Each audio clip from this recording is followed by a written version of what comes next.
Bonsoir à tout le monde. J'espère que vous allez bien. C'est toujours un plaisir d'être avec les frères et sœurs pour pouvoir échanger autour de la parole de Dieu. Et je bénis Dieu pour cette opportunité qu'il nous donne de pouvoir se réunir pour pouvoir échanger sur le sujet, n'est-ce pas? C'est bon, n'est-ce pas? Donc, avant de commencer, le sujet, c'est comment ruiner sa vie. Donc, on parlera de pièges de Satan sur les relations amoureuses, ce qui fait que ça a des conséquences sur la vie future, c'est-à-dire mariage et autres. Et c'est bien de partager une chose par expérience et non par théorie. Je ne suis pas encore marié, et heureusement surtout. Amen. Mais ça m'a permis de comprendre beaucoup de choses. Je ne suis pas né dans l'église aussi, donc ça fait 7 ans que je suis chrétien. Et quand on vient dans l'église la première fois,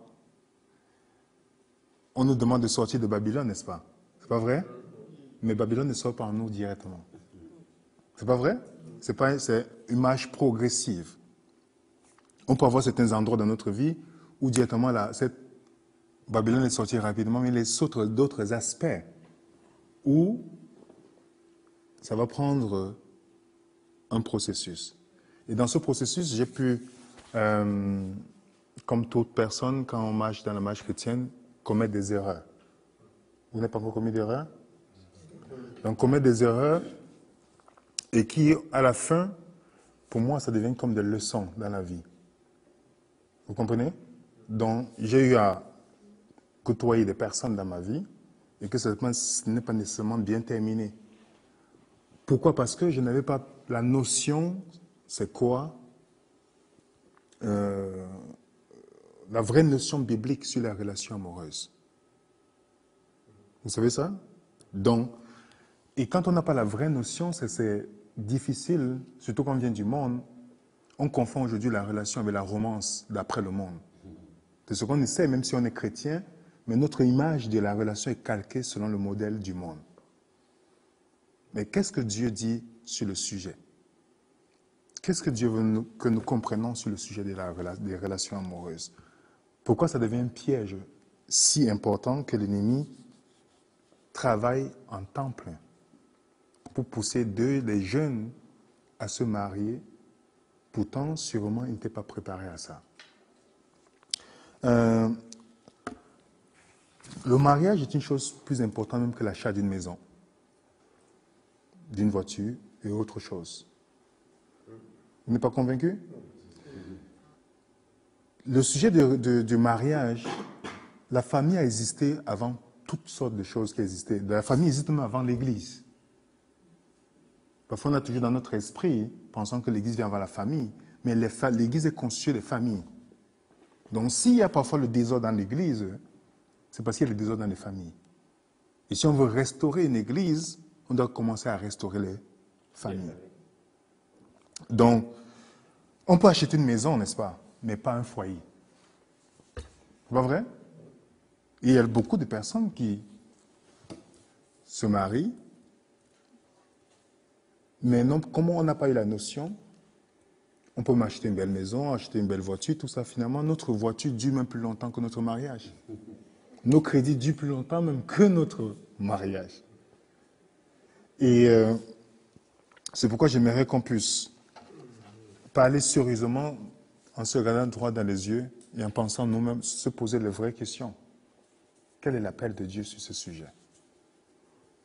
Qu'est-ce que Dieu veut que nous comprenions sur ce sujet? Vous savez que lorsqu'on fait le test de la voiture pour conduire la voiture, on passe des examens, n'est-ce pas? C'est pas vrai? Mais pourquoi sur le mariage ne passe pas des tests? Le gouvernement va se rassurer que tu passes un test pour que tu n'abîmes pas sa route. C'est pas vrai? Mais quand on vient sur le mariage directement, on a soi-disant ce qu'on appelle notre préparation au mariage. Mais si ça a tellement réussi, pourquoi on a tant de divorces? C'est cette préparation. Moi, j'essaie d'investiguer.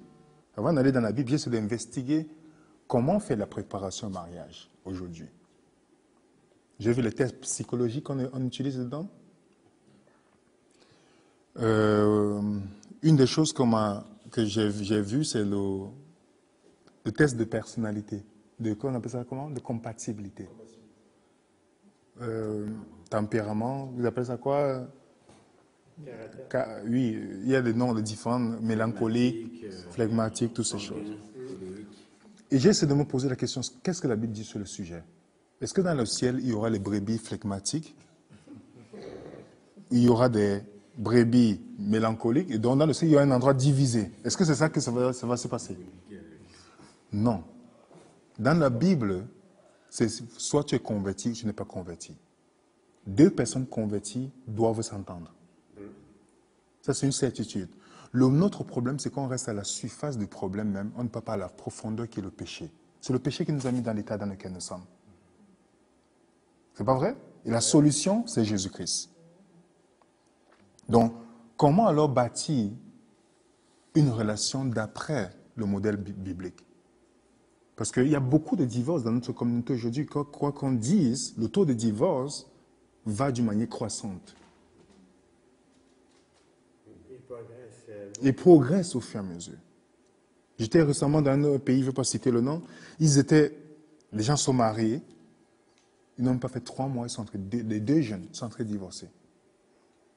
Et nous avons pensé que c'est l'amour qui fait à ce qu'un mariage peut durer. Vous pensez que c'est l'amour qui fait à ce qu'un mariage dure? Deux personnes qui divorcent se sont aimées un jour, pour montrer que ce n'est pas l'amour qui bâtit une relation. On va aller dans Proverbe 24.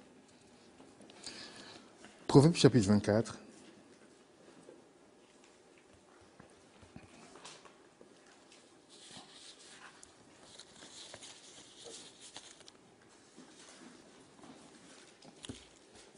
Proverbe chapitre 24. Si vous êtes là, vous me dites Amen. Amen. Pour ceux qui ne sont pas là, vous dites pitié de nous.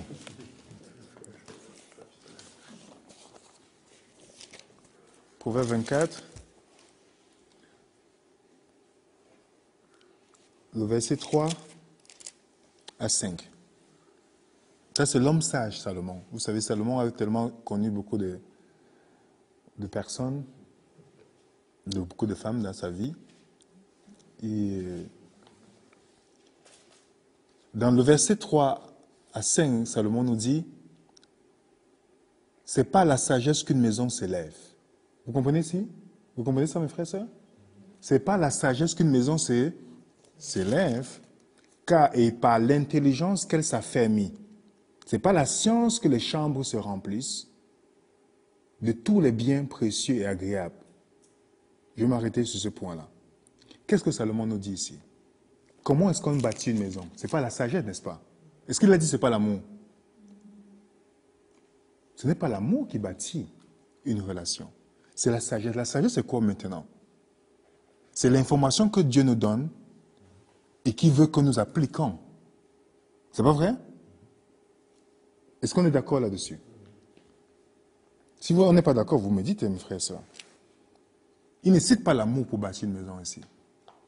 Déjà, il y a une confusion sur le mot de l'amour qu'on utilise parfois. Lorsque quelqu'un dit « je t'aime », il faut lui poser la question « quel type d'amour dont tu me parles ?»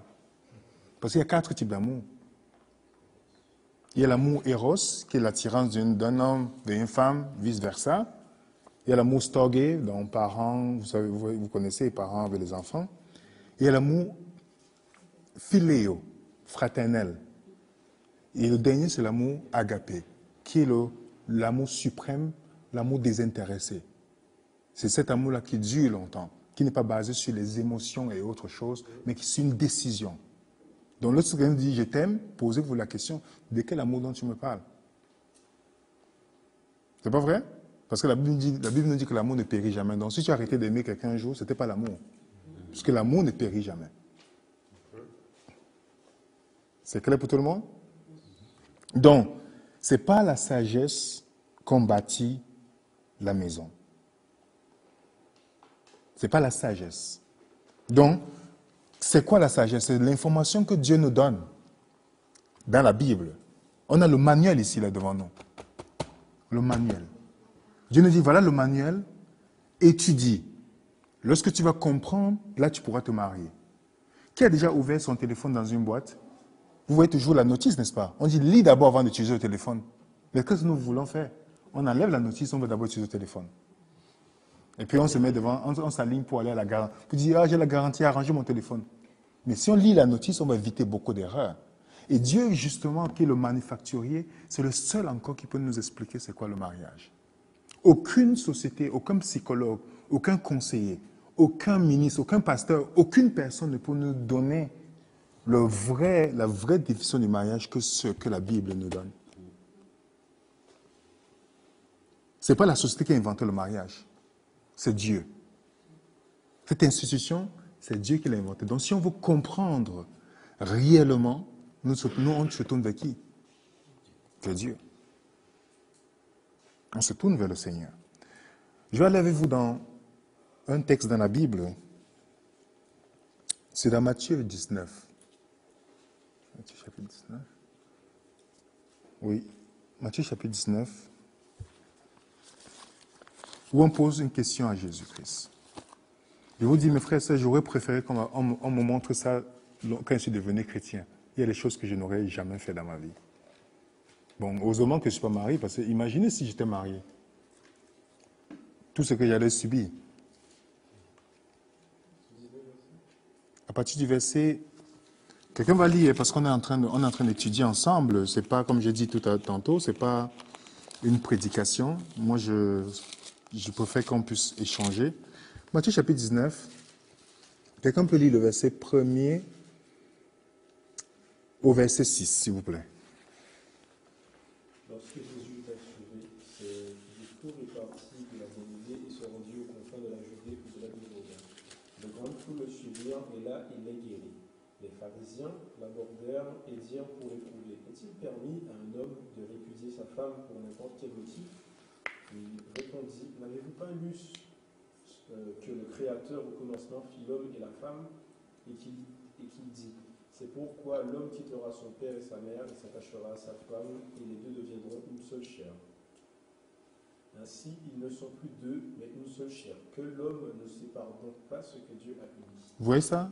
Les pharisiens et les scribes viennent rencontrer Jésus-Christ. Si on peut actualiser aujourd'hui, on a les pharisiens au milieu de nous. Ceux qui vivent selon leur propre justice. Vous savez ça, n'est-ce pas? Et c'est pourquoi les pharisiens sont les premiers à critiquer les autres. Peut-être si une sœur a péché, tout ça, ils sont les premiers à se mettre devant. Vous comprenez? Et ces personnes-là cherchaient toujours une occasion de pouvoir coincer Jésus. Ils viennent poser, si vous avez lu Matthieu 19, vous allez voir que Jésus-Christ ne répond pas à leurs questions directement. Vous n'avez pas remarqué? Jésus-Christ ne montre pas, il ne dit pas, le divorce, ils ont divorcé parce qu'ils ne s'entendaient pas. Ce que Jésus a dit ici? Non, Jésus-Christ pointe quelque chose de très profond. Le divorce, ce n'est que des symptômes. Ce n'est pas la cause de la séparation. Vous connaissez que quand quelqu'un est malade, parfois vous avez des trucs qui poussent les ganglions. C'est un symptôme pour montrer que dans l'organisme, il y a une chose qui ne fonctionne pas. Mais qu'est-ce que nous faisons généralement? Nous voulons guérir les symptômes au lieu d'aller directement à la cause. Et Jésus leur dit, le divorce n'est pas un problème. Ce n'est que le symptôme. La véritable cause, c'est parce qu'ils n'ont pas commencé comme Dieu a demandé au commencement, c'est-à-dire un homme et une femme. C'est-à-dire que si on ne commence pas par la base, c'est quoi maintenant un homme? C'est quoi maintenant une femme? Vous voyez un peu la différence? Donc il dit que le problème vient du fait qu'ils n'ont pas commencé homme et femme. Donc ça c'est pour bâtir une relation, on peut commencer par un garçon et une fille. On peut être garçon à 40 ans. D'après la Bible. Dans 1 Corinthiens chapitre 14, le verset 20, le 1 Corinthiens 13, verset 11, Paul nous dit, quand j'étais comme un enfant, je parlais comme un enfant. Et quand je suis devenu homme, je fais disparaître tout ce qui est enfant en moi. Donc, si on ne commence pas dans la base, si je suis un homme, je dois me poser la question, c'est quoi un homme d'après la Bible? Je vais éviter beaucoup de problèmes dans le futur. D'après un homme selon la Bible, pas un homme selon la société où il faut passer des heures dans les salles de gym et montrer qu'on est musclé. Vous comprenez ça? C'est deux choses différentes. Une femme doit se poser la question, quelle est une femme d'après la Bible? On éviterait beaucoup de problèmes, mes frères et sœurs. Énormément de problèmes. Mais le problème, c'est que beaucoup de gens ont marié un garçon et une fille. Ce n'est pas parce que vous avez terminé vos études, que vous avez commencé à travailler, que ça veut dire que vous devez vous marier. Ça ne veut rien dire. Ça ne fait pas de vous des personnes prêtes pour une relation. Mais dans notre esprit, très égoïste que nous sommes, il faut le reconnaître. Lorsqu'on a fini nos études, on a un poste à l'église, directement on pense à se marier. C'est pas vrai? On pense à notre bien-être. Mais Dieu ne nous demande pas que le fait que je remplisse cette condition d'après le monde, que ça veut dire que je dois me marier. Maintenant, il faut que je me pose la question, comment est-ce que je peux savoir que je suis une personne prête à m'investir dans une relation? À m'investir dans une relation. Et je pense que nous devons faire beaucoup plus de choses pour aider les jeunes à comprendre réellement les responsabilités qui les attendent. C'est des responsabilités, mes frères et sœurs. Donc Jésus dit la cause du divorce, la cause de séparation, c'est parce qu'ils n'ont pas commencé comme à la base. Dieu a commencé par un homme et une femme. Donc si on ne commence pas par ces deux points, le divorce est inévitable. La souffrance en suit. Il n'y a rien qui donne tellement de la douleur que la déception amoureuse. Il y a des gens qui souffrent de génération en génération à cause du divorce. Ça laisse des traces. Ça laisse des traces. Je ne suis pas né dans une famille où le père et la mère étaient mariés. Vous savez comment, si je ne rencontrais pas Jésus-Christ, je devais être une bombe atomique dans le monde. Il faut dire les choses avec vérité. Parce que l'une des choses que Satan va toujours attaquer, deux institutions que Dieu a créées en Éden, le sabbat et la famille. Satan est enragé et tout ce qui sauterait, c'est que deux personnes infidèles les uns les autres se mettent ensemble, comme ça va produire une génération de rebelles. C'est ce qu'il cherche. Détruis la famille, tu détruis la société. La restauration de la société vient par la restauration de la famille. Donc, quand la Bible nous dit que mon peuple périt faute de connaissance, vous connaissez ce verset, n'est-ce pas? Mon peuple périt faute de... On passe autant à accuser Satan, mais remarquez bien, il ne dit pas mon peuple périt faute à cause que Satan est là. Le Satan, il a toutes les connaissances. Voilà. Donc, il y a un problème. Pourquoi on a des difficultés dans notre vie? C'est parce qu'on n'a pas la connaissance par rapport à ça. Et le texte continue en disant, puisque vous avez rejeté la connaissance, je vous rejetterai, je rejetterai aussi quoi? Vos enfants. Ça veut dire que l'ignorance est héréditaire. Vous voyez ça? Donc, puisque nos parents ont rejeté la connaissance de Dieu sur le mariage, nous aussi, on est dans cette ignorance sur la vraie, c'est l'attente que Dieu a sur ce sujet. Donc, arrêtons d'accuser Satan lorsque nos relations et nos mariages ne fonctionnent pas. Et comme on vit dans une société où les gens aiment toujours mettre les fautes ailleurs, personne ne veut prendre sa responsabilité. Personne ne veut prendre sa responsabilité. Maintenant, on va aller essayer de voir dans la Bible comment est-ce que je peux définir un homme et une femme. Si tu as le mariage dans Dieu, tu as le mariage sans Dieu. Mais parfois, les gens se marient même à l'église. Vous n'avez pas remarqué que Satan ne va jamais vous empêcher de vous marier. Surtout quand il sait que ce mari va pas aller loin, il va faciliter les choses.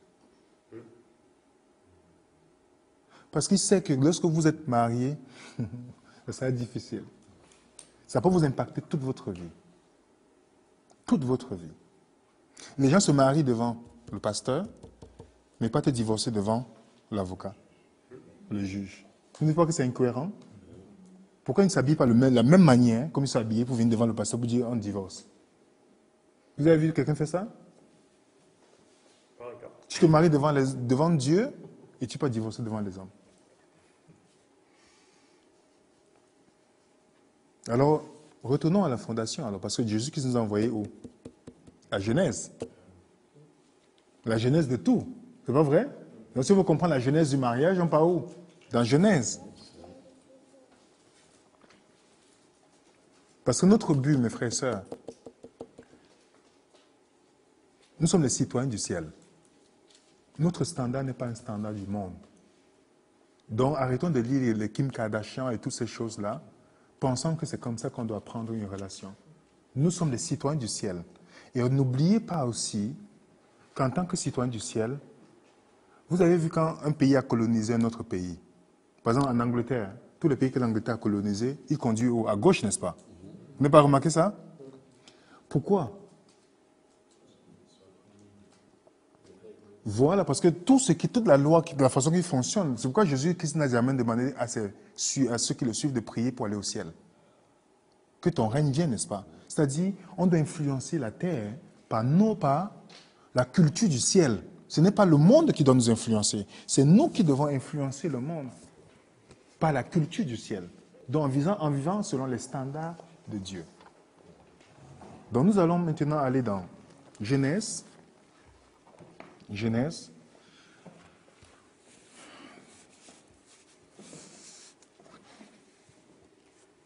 Vous êtes là, mes frères et sœurs? Genèse chapitre 1er. Genèse chapitre 2. Parce que c'est là où on commence à aller dans les détails.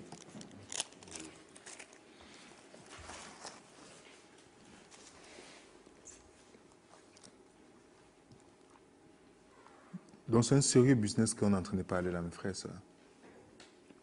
Il faut vraiment comprendre. Comment pourquoi Ellen White dit que lorsque deux personnes... Si vous priez 2 fois par jour, vous devez multiplier même fois 3. Je vous dis. Genèse chapitre 2.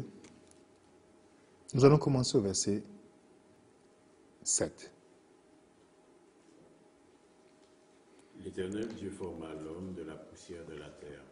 Il souffla dans ses narines un souffle de vie, et l'homme devint un être vivant. Voilà. Ça, c'est Genèse chapitre 2. Genèse chapitre 1, le verset 26, Dieu nous dit, faisons l'homme à notre ressemblance.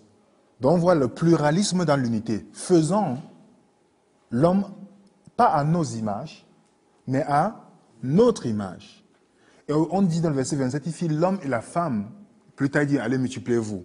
Donc, lorsqu'on regarde l'image, si par exemple, ceci c'est le miroir, et je regarde le miroir, l'image qui est dans le miroir donne la réalité, ce qui est ici, n'est-ce pas? Ça veut dire que lorsqu'on regarde une famille, ça devait être le reflet de quoi? De comment Dieu est. Parce que Dieu est une famille. Vous comprenez? C'est pourquoi Satan va attaquer justement cela. Donc, quand Dieu donne le mariage, c'est aussi pour montrer comment aussi la famille de Dieu fonctionne. Donc, dans le texte que Steve a lu, dans le verset Genèse chapitre 2, le verset 7, on nous dit bien, l'Éternel Dieu. Si vous avez bien lu Genèse 1, on dit Dieu, Dieu, Dieu. Mais lorsqu'on est dans Genèse chapitre 2, on parle de Dieu relationnel. L'Éternel Dieu forma l'homme de la poussière de la terre. Il souffla dans ses narines un souffle de vie et l'homme devient une âme vivante. Si je souffle sur votre narine, ça veut dire que je suis proche de vous. C'est pas vrai? Pas vrai? Si c'est pas là, est-ce que je souffle dans mon narine? Mais si vous êtes là, vous dites, ah bon, si c'est un homme, je dis, ah, écoute, parle à cette distance de mon bras. Vous comprenez? Mais c'est pour le texte ici veut nous montrer comment Dieu est proche de l'homme. Donc la première image que Adam a vue, c'est le visage de Dieu. Et dans le verset 15 maintenant, parce qu'on ne va pas entrer dans tous ces détails, on va regarder ce qui nous intéresse pour l'instant. L'Éternel Dieu prit l'homme. Vous n'avez pas vu quelque chose d'intéressant ici? L'Éternel Dieu prit l'homme. Il ne prend pas un garçon. Ici, dans la conception hébraïque, lorsque tu prends quelque chose, ça veut dire que tu as le contrôle sur la chose. Vous voyez ça? Ça veut dire que Dieu doit avoir le contrôle sur cet homme-là. Est-ce que vous voyez ça? Dieu prend l'homme, ça veut dire qu'il a le contrôle sur cet homme-là. Il ne prend pas un garçon. Parce que si Dieu n'a pas le contrôle sur cet homme, il devient un danger pour les autres personnes. Il devient un danger pour d'autres personnes. Donc Dieu prend l'homme et le place où? Dans le jardin d'Éden pour le cultiver. Qu'est-ce qu'il fait ici? Dieu est en train de faire ici. Il lui donne son appel. Vous allez voir que dans l'appel qu'il donne à l'homme ici, avant même que la femme ne vienne, hein, on est en train de parler de l'homme ici parce que vous allez voir tout à l'heure, lorsqu'on dit qu'il n'est pas bon que l'homme soit seul, les gens, même les femmes utilisent ça pour dire « Ah, Dieu dit qu'il n'est pas bon que l'homme soit seul ». Pourtant, le mot ici s'adresse à l'homme masculin. Donc, Dieu le met dans le jardin pour cultiver. Dieu lui donne son appel. Je vous rappelle que votre appel est différent de votre travail, de votre job. Vous savez ça? Votre appel, c'est quelque chose que Dieu vous a fait, donc vous êtes fait avec, donc pour l'accomplir. Votre job, on peut vous licencier là-dedans. Parce que c'est quelque chose que vous avez appris pour pouvoir avoir du pain sur la table, vous comprenez? Mais votre appel, on ne peut jamais vous licencier. C'est quelque chose que vous avez été fait comme ça. Dites-moi par exemple, quand Dieu a créé le poisson, il lui a donné son but dans la vie. Il est nager, n'est-ce pas? Vous avez vu un poisson dans une école de natation? Il dit, je vais apprendre à nager. Ou un oiseau dans une école de pilote vous dit, j'aimerais apprendre à voler. Non, c'est déjà ancré en lui. Vous ne pouvez pas le licencier, c'est quelque chose, c'est en lui. Est-ce qu'on est d'accord là-dessus? Donc Dieu lui donne son appel ici, qui est différent de son job. Donc la première chose que Dieu veut donner à l'homme ici, c'est que l'homme comprenne d'abord quel est mon appel. Donc avant qu'un homme commence à penser à une relation, ne pas dire parce que j'aime maintenant mon job, j'ai mon diplôme. Ça ne veut rien dire, ce n'est pas une qualification aux yeux de Dieu. Aux yeux des hommes, oui. Mais Dieu dit, est-ce que tu connais ton appel? Quand Paul a rencontré Dieu sur le chemin de Damas, vous savez ce qu'il a dit à Dieu? Qui es-tu? Jésus dit quoi?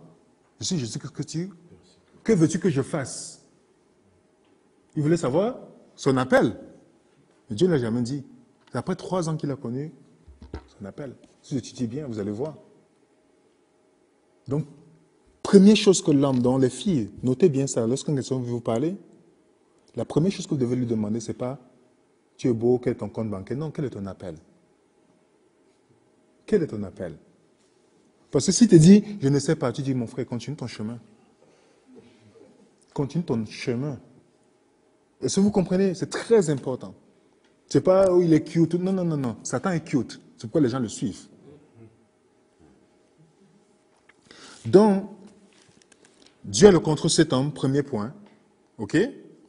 Deuxième point, Dieu lui donne son appel. Tu pourras manger de tous les arbres du jardin, mais tu ne mangeras pas de l'arbre de la connaissance du bien et du mal, car le jour où tu en mangeras, tu mourras. J'ai oublié un petit détail. Regardez bien que quand Dieu a créé, soufflé sur Adam et Ève, Adam était à la présence de qui? De Dieu, n'est-ce pas? Parce que la présence de Dieu, c'est la chose la plus importante dans la vie d'un être humain. C'est la présence de Dieu dans sa vie. Parce que chaque fois que Dieu crée quelque chose, il crée d'abord l'environnement dans lequel la chose doit subsister. Par exemple, les plantes. Il y a la terre pour que la plante reste. Le poisson, il y a l'eau. Vous voyez ça? Si vous enlevez la plante de la terre, elle va vivre, elle va mourir. Si vous enlevez le poisson de l'eau, qu'est-ce qui va se passer? Il va mourir. Donc si vous enlevez l'homme de la présence de Dieu, vous le tuez spirituellement. Est-ce que vous voyez ça? C'est pourquoi c'est très important. Donc, la présence de Dieu, il doit connaître son appel, deuxième point. Troisième point, il doit connaître les commandements de Dieu. C'est-à-dire, qu'est-ce que Dieu attend de lui en tant que souverain sacrificateur? C'était l'homme qui devait instruire qui? La femme. Vous n'avez pas remarqué? Ce n'est pas pour rien que Satan passe par la femme pour atteindre l'homme, dans Genèse, chapitre 3. Vous n'avez pas remarqué ça, mes frères et sœurs? Vous n'avez pas remarqué que c'est lorsque Adam a mangé le fruit que les yeux sont ouverts, pas quand la femme a mangé. Lisez bien, vous allez voir. C'est quand l'homme est venu la manger, maintenant on dit, ah, les yeux s'ouvrirent. Pourquoi quand l'homme a mangé? Avant que ça se passe. Parce que l'homme est le souverain sacrificateur dans la maison. Est-ce que vous comprenez, mes frères et sœurs? Donc, quelle est la troisième chose qu'il doit connaître?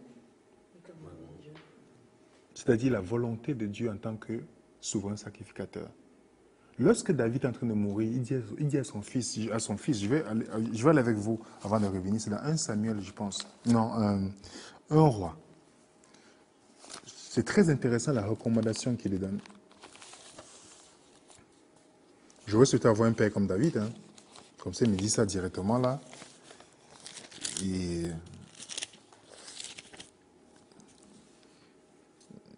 vous êtes là, mes frères et sœurs?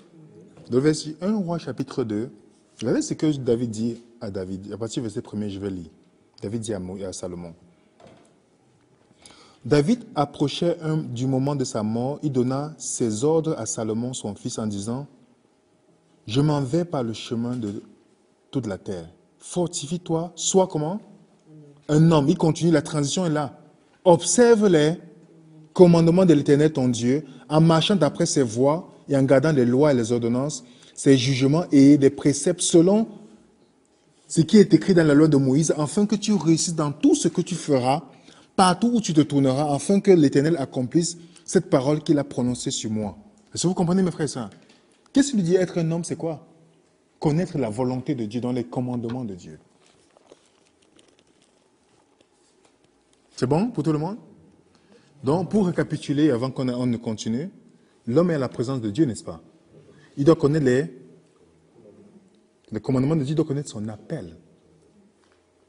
3 choses. C'est clair pour tout le monde? Maintenant, le verset 18, Dieu dit quelque chose de très intéressant. L'Éternel Dieu dit, « Il n'est pas bon que l'homme soit seul. Il n'est pas bon que l'homme soit seul, je lui ferai une aide semblable. » Pourquoi Dieu lui dit qu'il n'est pas bon que l'homme soit seul? Est-ce que c'est l'homme qui a constaté ou c'est Dieu qui a déclaré? C'est Dieu, n'est-ce pas? Ça veut dire que l'homme était suffisamment complet dans sa relation avec Dieu.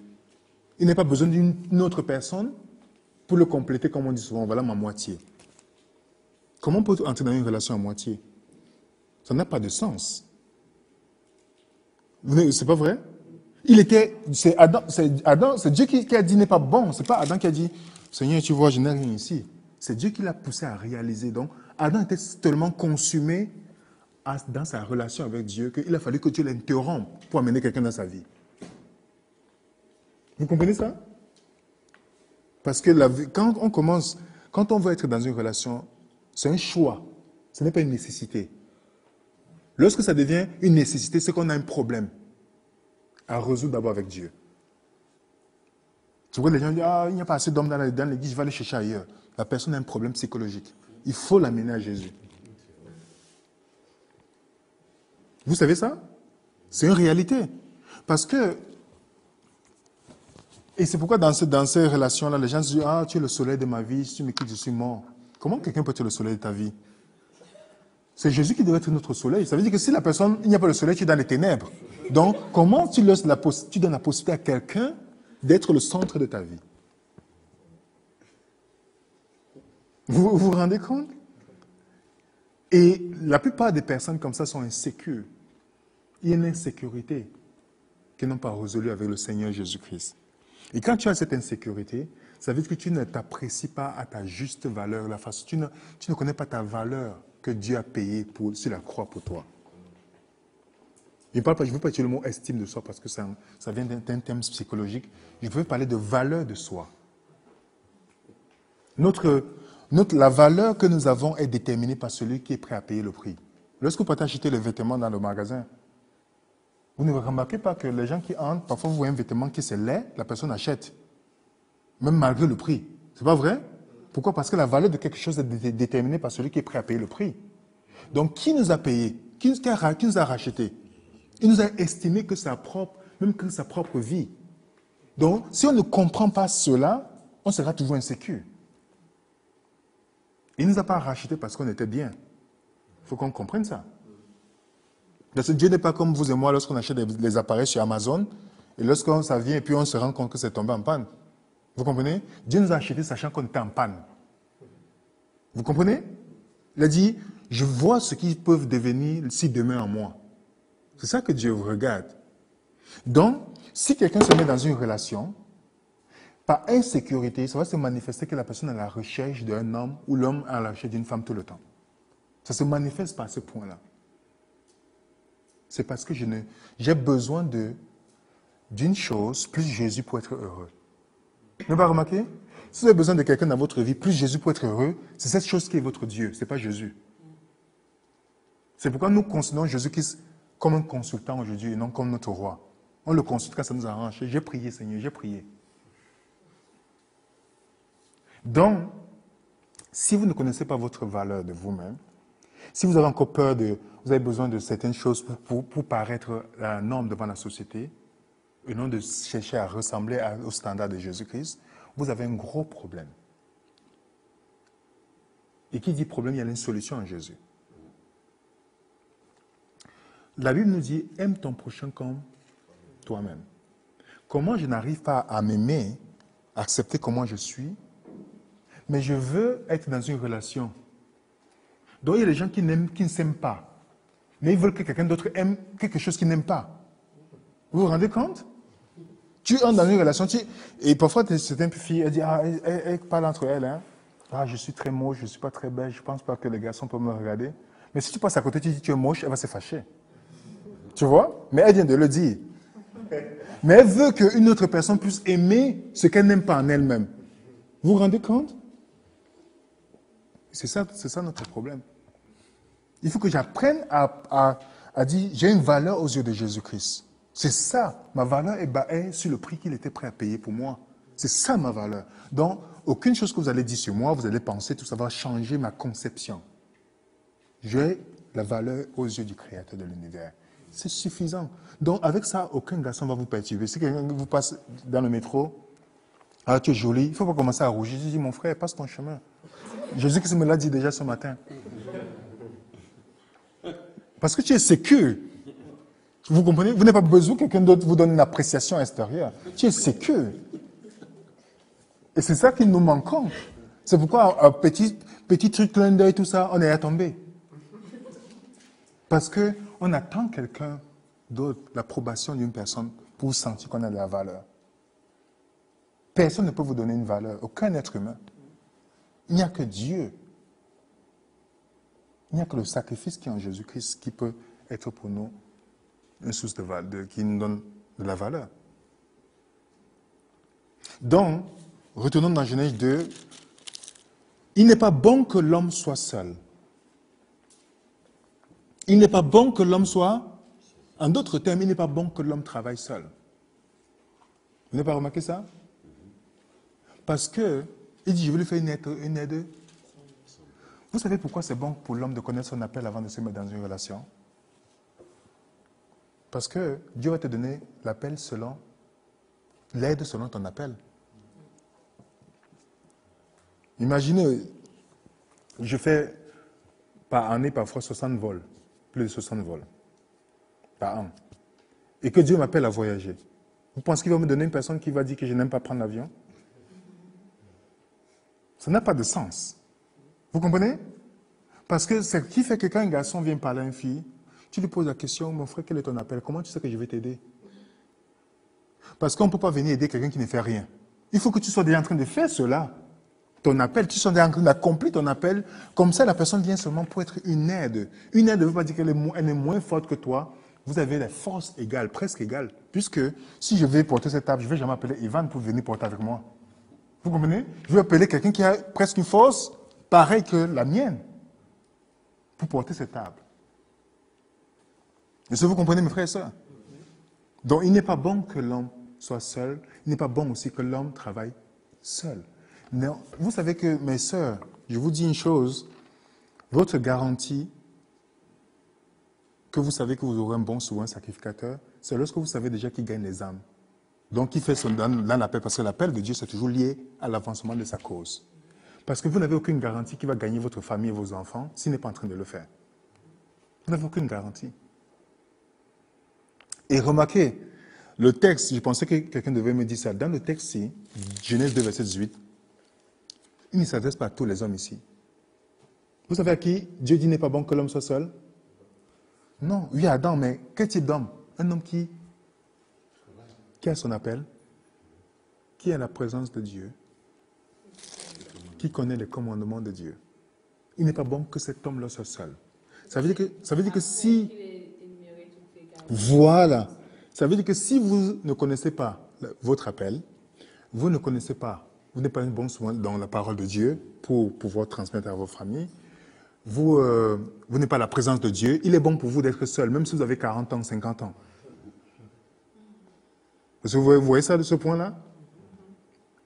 Il est bon, c'est pas, donc quand le texte dit il n'est pas bon que l'homme soit seul, les gens pensent que c'est tous les ah, comme sur l'église, je suis célibataire, tout ça. Non, non, non, non, non, non, non.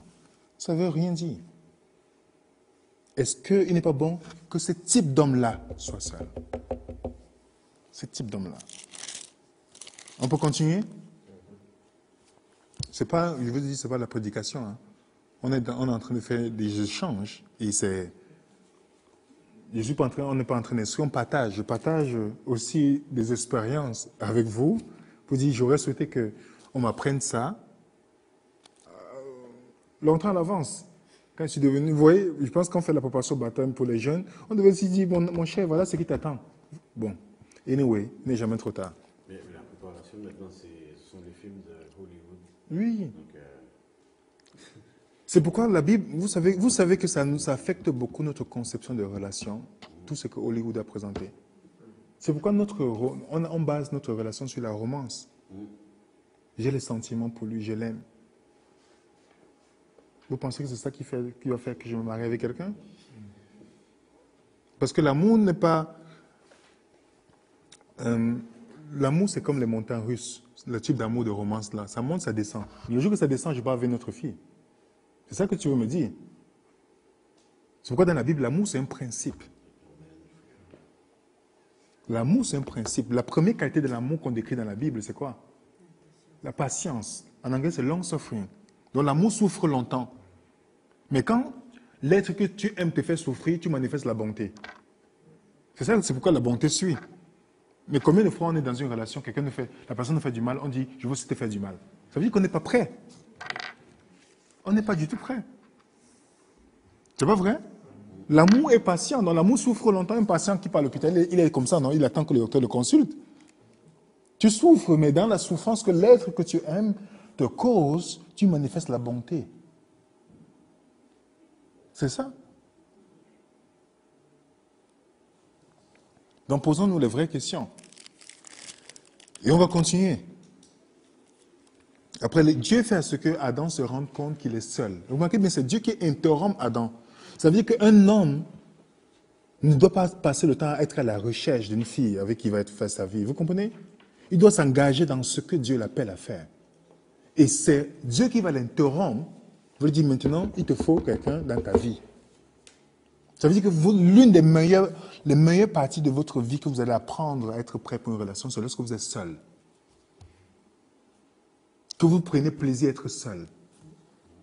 Que vous n'avez pas besoin de quelqu'un d'autre pour vous donner, pour vous compléter, comme les gens disent souvent. Non, non, non. On va être complet dans un mariage. Que vous pouvez dire, Seigneur, je peux vivre comme ça, même si je n'ai pas quelqu'un, je peux vivre comme ça. Si vous n'êtes pas prêt à ça, mes frères et sœurs, il y a un problème. Aujourd'hui, on veut qu'on se marie à cause du sexe. J'ai vu des gens faire le proposition au mariage, je vous dis, ok, mariez-vous parce que vous savez, la tentation, vous allez dans mon sexe. Si je me marie à cause du sexe, c'est que ça ne sert à rien que je me marie. Je m'en vais dans le monde. Vous comprenez? Pourquoi je vais me marier à cause du sexe? Et c'est pourquoi j'aime bien la question d'un monsieur qui nous avait dit que si vous n'êtes pas prêt à vivre avec la personne sans sexe toute votre vie, c'est que vous vous mariez pour une autre raison. Vous comprenez? Imaginez la personne avec qui vous êtes. Posez-vous la question, s'il n'y a pas le sexe demain, est-ce que vous allez toujours continuer à être ensemble? Est-ce qu'on est prêt? Parce que vous savez que l'éros, l'amour éros ne reste pas tout le temps. Ce qui fait que si vous n'avez pas progressé de l'éros à l'agapé, vous allez demeurer encore dans l'éros, ce qui fait que demain, vous allez encore chercher notre femme, notre personne pour... Vous comprenez ça? On va partir de relation à relation. Parce qu'on n'a pas compris l'appel de Dieu là-dessus. Donc, continuons sur l'homme, on est encore sur les hommes. On n'est pas encore arrivé chez vous, nos sœurs. On n'est pas encore arrivé. Donc, c'est Dieu qui se rend compte, qui fait à ce que Adam se rende compte. C'est Genèse chapitre 2. Le verset 19, on dit, l'Éternel Dieu forma de la terre tous les animaux des champs et tous les oiseaux du ciel.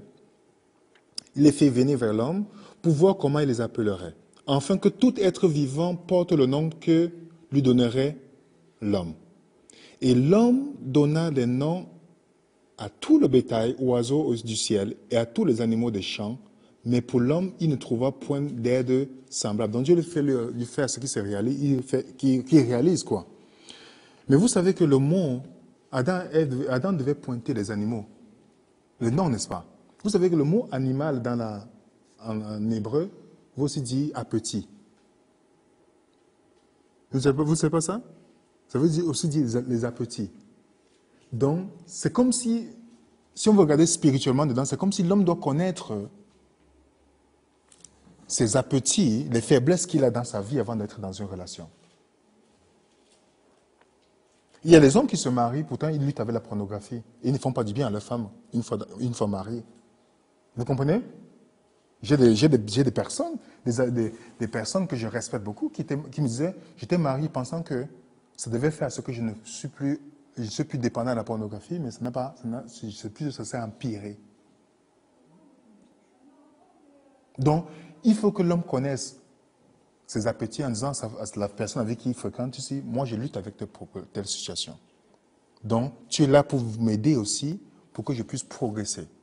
Il faut qu'on ait l'humilité de dire à la personne, je lutte avec, voilà mes points de faiblesse dans ma vie. La personne va mieux vous comprendre lorsqu'une situation va arriver. Elle va prier pour vous. Donc ce n'est pas honte de dire à la personne qu'on fréquente, je lutte avec telle ou telle chose. Puisque vous êtes supposé partager votre vie, elle est supposée être l'aide pour vous aider. Et la Bible continue en nous disant que l'Éternel Dieu fit tomber un profond sommeil sur l'homme qui s'endormit. Il prit une côte et le renferma de la chair à sa place. Et l'Éternel Dieu forma une femme de la côte qu'il avait prise de l'homme. Il l'amena vers l'homme. Et l'homme dit, voici cette fois, celle qui est les os de mes os, la chair de ma chair, on l'appellera comment? Femme, parce qu'elle a été prise de l'homme. Vous n'avez pas vu une chose ici, mes frères et sœurs? Dieu a endormi Adam avant de former son épouse. Parce que la femme, Dieu a formé l'homme, mais il a créé l'homme. Mais la femme a été formée. C'est deux choses différentes. La femme a été formée. Vous n'avez pas remarqué ça? À partir, puisqu'elle vient de quoi?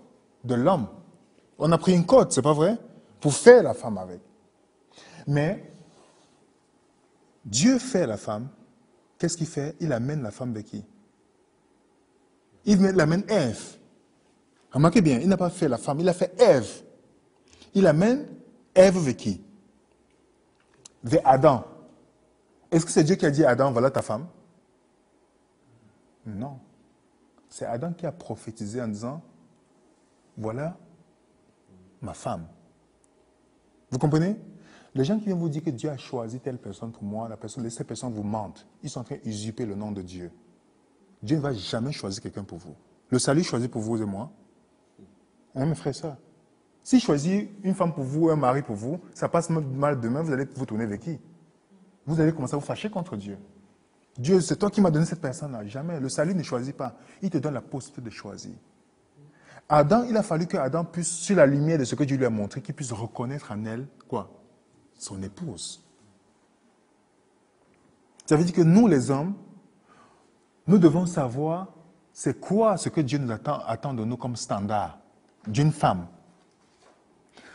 À travers ça, nous allons regarder pour dire, cette femme-là a rempli ces conditions, alors c'est elle. Maintenant, comme Hélène a dit, quand les conditions sont remplies, comme on dit dans le foyer chrétien, je prie pour que j'avance dans la crainte de Dieu. Vous comprenez? C'est seulement quand ces conditions sont réunies, quand je sais reconnaître, quand je connais déjà qui je suis, mon identité vis-à-vis de Dieu, et maintenant je peux reconnaître bibliquement parlant la personne avec qui je vais être, que je veux maintenant regarder. Ok, Seigneur, tu m'as montré, tu m'as donné la connaissance. Voilà le type de femme que tu me demandes bibliquement. Est-ce qu'elle remplit ces conditions? Non, elle ne peut pas être. Mais si elle remplit toutes les conditions, j'avance par la crainte de Dieu. Et on voit ici que c'est l'homme qui est parti vers qui? Vers la femme. C'est pourquoi la Bible nous dit dans Proverbe, heureux l'homme qui trouve une femme. On ne dit pas heureux une femme qui trouve un homme. Donc si une femme commence à courtiser un homme, c'est qu'elle a un gros problème. Vous le casserez directement, il y a un gros problème. En aucun cas, une femme doit aller vers un homme, dire, tu sais, je veux sortir avec toi ou tu me plais. Ça, c'est une preuve qu'il y a un problème à régler d'abord avec Dieu. J'aime bien la citation de Maya Angelou qui dit souvent, la femme doit être complètement perdue en Dieu. De telle manière que son mari, en allant vers Dieu, la trouve là. Vous comprenez? Donc une femme doit être consumée à vouloir chercher du Jésus-Christ, de telle manière que Jésus va dire, ah, quand son mari va vouloir aller vers Jésus, ils vont se rencontrer à ses pieds. Vous comprenez mes frères et sœurs? Donc c'est l'homme qui doit aller vers la femme. Ne regardez pas ce que la société veut nous faire comprendre aujourd'hui, qu'on doit aller, on dit, ah, s'il ne fait pas les pas, vas-y. Non, non, s'il ne fait pas les pas, ce n'est pas un homme. C'est-à-dire que demain, quand vous allez au mariage, c'est vous qui allez commander dans la maison. C'est vous qui allez... C'est ce qui fait que certaines femmes se prennent avec des hommes que finalement, c'est elle qui dit prions. C'est elle qui dit étudions la Bible. Il est seulement là, il suit. Vous n'êtes pas un souverain sacrificateur dans la maison, vous avez un souverain sacrifié. C'est ça. Parce que c'est lui qui doit prendre les devants. Regardez Job. Job est un homme qui est hyper riche. Si on comparait Job, il était plus riche que Bill Gates. Mais quand il se levait le matin, il partait présenter quoi? L'Holocauste pour ses enfants, pour chacun de ses enfants. L'Holocauste, ça veut dire quoi? Consumer jusqu'à la cendre. Donc quand il se levait le matin, ce n'est pas d'abord regarder son compte bancaire. Non. Est-ce que j'ai présenté toute ma famille à Dieu? Voilà un vrai souverain sacrificateur. Donc là, ok, d'accord. S'il est timide, va lui parler. Non, non, non, non. Timidité, ce n'est pas un signe spirituel dans la Bible. Ce n'est pas un signe que tu es spirituel dans la Bible. S'il est un homme, il viendra te parler. Donc, ce n'est pas une femme d'aller faire la cour à un homme. Amen. Et puis maintenant, le texte pour terminer pour l'homme, on nous dit bien, c'est pourquoi l'homme quittera son père et sa mère. Remarquez bien. L'homme il quitte qui? Son père et s'attachera à sa famille, deviendra. Vous savez que l'homme quitte son père et sa mère, donc il va former une autre famille. Une autre famille. La femme quitte aussi son père. Parce qu'elle devient maintenant... Qui devient son père à ce moment-là? Son mari. C'est pourquoi dans la Bible, le mot père veut dire celui qui est le pourvoyeur. C'est le responsable. C'est pourquoi quand lors du mariage, la fille vient sauver son père. Et le garçon part leur rejoindre à un moment, et puis ils font l'échange, n'est-ce pas? Maintenant, je ne sais plus moi qui suis responsable de tes besoins, je te donne maintenant à cet homme-là, c'est lui le responsable. Et c'est comme ça qu'il continue, jusqu'à l'hôtel. Donc c'est le pourvoyeur dans la maison. Donc si vous mariez un homme paresseux, vous êtes fini. C'est le pourvoyeur dans la maison, spirituellement, matériellement. Ça, c'est très important parce qu'on nous parle souvent de nos droits. On ne nous parle jamais de nos devoirs. On a besoin de comprendre qu'on a des devoirs aussi. Lorsqu'on s'engage sur ce point-là. C'est pourquoi lorsqu'on parle seulement de nos droits, on tombe comme des victimes. On est victime toute notre vie. Ah, la raison pour laquelle je suis comme ça, c'est parce que mon père ou quelqu'un m'a blessé, on m'a fait ceci. Tu vas rester dans ta vie, dans les ténèbres. Parce que tu vas toujours utiliser les situations extérieures pour justifier ta condition actuelle. Donc, il peut te former une nouvelle famille, une seule chair. Une seule chair. Qu'est-ce qu'on entend par une seule chair? Et mes frères et sœurs, ça veut dire que tu ne peux plus avoir une fille qui sort avec un garçon ils doivent se marier, un peu plus dit dans son langage à son copain, j'ai mon meilleur ami. C'est une aberration totale. Tu ne peux pas dire que tu as un meilleur ami garçon quand tu sais que tu as la personne avec qui tu as fait une seule chair. C'est une aberration. Ça veut dire que ça ne sert à rien. Tu ne sais pas ce que tu veux. Donc imagine, je me marie et j'ai une autre confidente que ma femme. Vous savez où ça va terminer? Ça veut dire que lorsque vous vous engagez de vous mettre avec la personne, vous devez couper avec tout ce qui peut créer la confusion dans votre relation. Vous devez couper, parce que vous montrez devant tout l'univers que je valorise cette personne-ci au-dessus de tout le monde. Même au-dessus de votre propre famille. Il faut que que ce soit la femme et l'homme se sentent importants en disant la personne-ci me valorise au-dessus de tout le monde. Comment je peux être dans une relation et dire que voilà ma meilleure amie. Ma confidente, c'est ma femme. C'est mon ami. C'est pourquoi la base d'une relation, déjà, c'est l'amitié. Donc, quand on dit la base, il y a Dieu et tout ça, mais tu ne peux pas être vraiment dans une bonne relation saine avec quelqu'un sans commencer par l'amitié.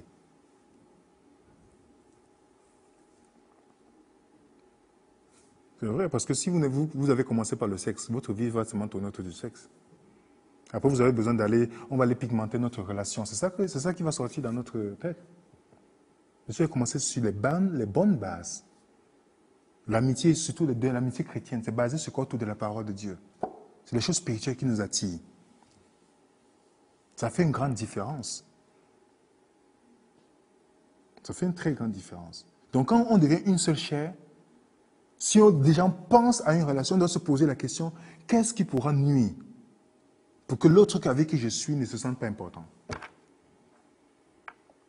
Qu'est-ce qui pourra nuire? Ça veut dire que je dois couper court avec beaucoup de choses dans mon passé. Je dois couper tout avec mon passé. Même s'il y avait des ex, je ne vais pas le voir pour dire, écoutez, il n'y a plus de chance pour vous ici. Il n'y a rien pour vous ici. Là, je me suis engagé dans une relation, là, c'est sérieux. Donc, même si un jour, ça passe dans ta tête, ne pense pas qu'il y a no turning back. Vous devez même prendre l'initiative. Si dans le passé, je t'ai fait croire quelque chose, je te demande pardon, mais il n'y a rien pour toi ici. Il faut que ce soit clair dans la tête de la personne. Vous prenez l'initiative d'aller voir la personne pour dire, it's over. Là, je m'engage dans un autre chemin, là. Je ne veux rien savoir. Si tu souffres, je vais prier pour toi. Mais je ne peux pas être avec toi. J'ai une personne importante dans ma vie et je ne veux pas la confusion. Il y a plusieurs présentations. C'est quelque chose que vous regardez mes feuilles. C'est des choses que j'essaie d'étudier pour comprendre. Donc, j'essaie de prendre un peu partout pour essayer de donner ce qui peut nous aider là, actuellement. C'est parce qu'à cause de ce que j'ai vécu, que je me suis assis et dit, Seigneur, c'est un sérieux business. Il faut que je m'asseye. Je ne suis pas né dans un mariage. Je ne veux pas perpétrer ce que mes parents ont fait. Vous comprenez? Il a fallu que je m'asseye et je réfléchisse moi-même pour dire, Seigneur, je ne veux pas continuer. Je suis l'erreur de mes parents, mais je ne suis pas le destiné. Je peux bâtir une autre chose différente que ce. Je ne dis pas seulement parce que je ne suis pas né dans un mariage. Il y a des gens qui sont nés dans un mariage, mais ça ne reflète pas le foyer chrétien. Alors on ne doit pas dire, parce qu'on n'est pas. On doit reprendre quelque chose de différent. Sinon on va continuer. J'ai oublié un petit détail aussi. C'est que deux personnes qui se mettent ensemble, avant de parler de notre chère sœur, c'est deux histoires qui se mettent ensemble. Deux histoires. C'est-à-dire que lorsque vous vous mettez avec quelqu'un, vous devez étudier réellement la personne.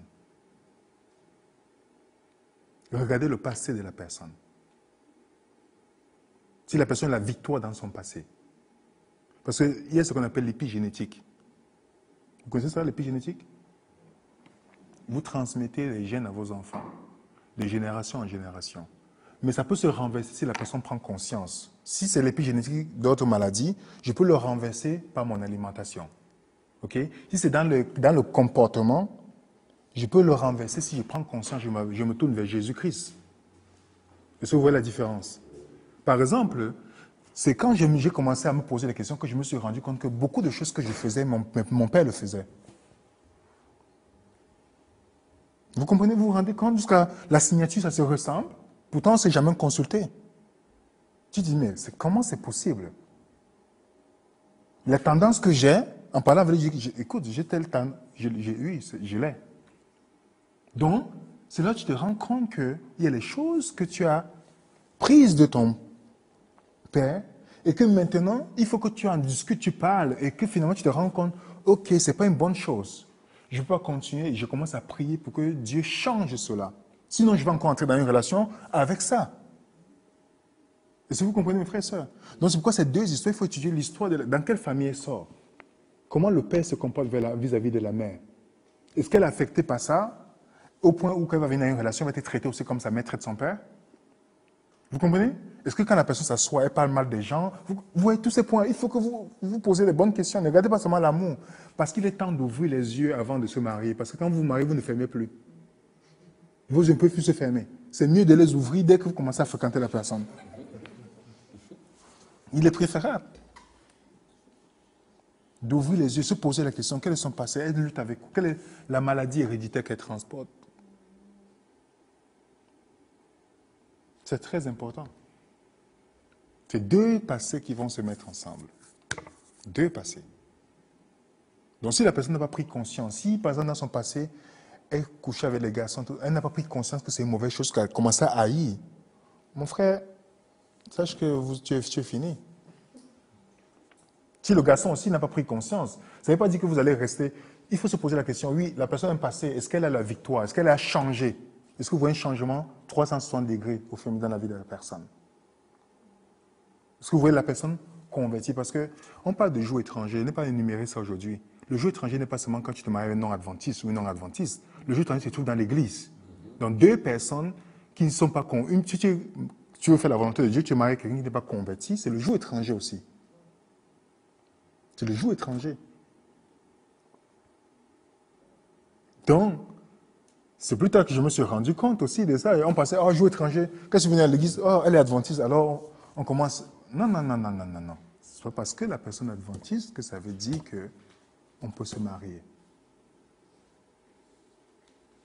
Amen. Maintenant, allons chez la femme. Comment on peut. On a vu qu'il faut que les gens puissent avoir des responsables, connaître leurs responsabilités. C'est quoi être un homme? Ça veut dire que nous, les hommes, on doit étudier cette question vraiment. On va dans la vie du Seigneur, je veux comprendre c'est quoi être un homme.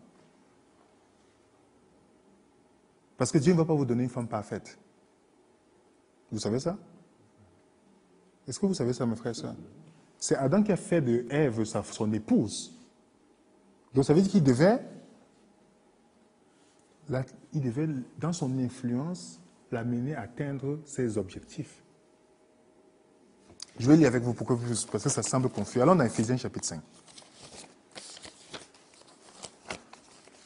Éphésiens chapitre 5.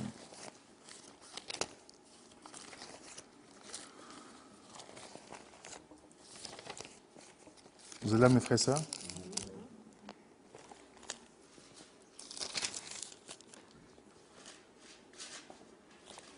Dans le verset 22. Femme, que chacun soit soumise à son mari, comme au Seigneur. Bon, parfois c'est mal interprété. La soumission ici ne veut pas dire déjà qu'elle est ton animal. Non. Ça ne veut rien d'ici. Ça sera une sécurité pour une femme d'être soumise à un homme qui a la crainte de Dieu. Tu n'auras pas de problème à te questionner. Mais s'il n'est pas soumis à Dieu, tu ne peux pas te soumettre à lui. Il ne pas, tu dis, arrière de moi, Satan. Vous comprenez? La soumission ici, c'est seulement si le mari est soumis à Dieu. Comme au Seigneur. Car, en plus, ça ne vous dit pas que, femmes, soyez soumises aux hommes, mais à votre mari seulement. À votre mari. Parfois, certaines femmes sont soumises à leur pasteur que le mari. C'est pas que le texte dit, à votre mari seulement. Comme au Seigneur. Car le mari est le chef de quoi?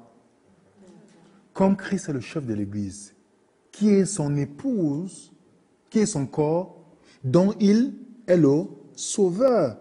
Or, de même que l'Église est soumise à Christ, les femmes aussi doivent l'être à leur mari en toutes choses. Est-ce que l'Église peut être plus spirituelle que Christ? Hein? Non. Ça veut dire que c'est Christ qui amène l'Église vers le standard qu'il a fixé pour l'Église, n'est-ce pas? Remarquez bien, il dit, mais Marie, que chacun aime sa femme comme Christ a aimé l'Église et s'est livré lui-même pour elle. Est-ce qu'on est prêt à faire ça? Afin de la sanctifier, en la purifiant, en la lavant par quoi? Par l'eau de la parole. Comment il la sanctifie, cette Église? Par la parole. Vous voyez ça? Comment sanctifier veut dire mettre à part. Ça veut dire que si je ne suis pas un bon souverain sacrificateur, je ne peux pas aider ma femme à atteindre les objectifs que Dieu veut qu'elle atteigne. Ce qui fait qu'à la fin, si elle n'est pas sauvée, je ne suis pas sauvé aussi. Si elle n'est pas sauvée, je ne suis pas sauvé. Parce qu'on dit bien, pour faire paraître devant lui cette Église glorieuse sans tache ni ride, ni rien de sa blâme, mais sainte et irréprochable. Donc le but du mariage, ce n'est pas par rapport à la joie.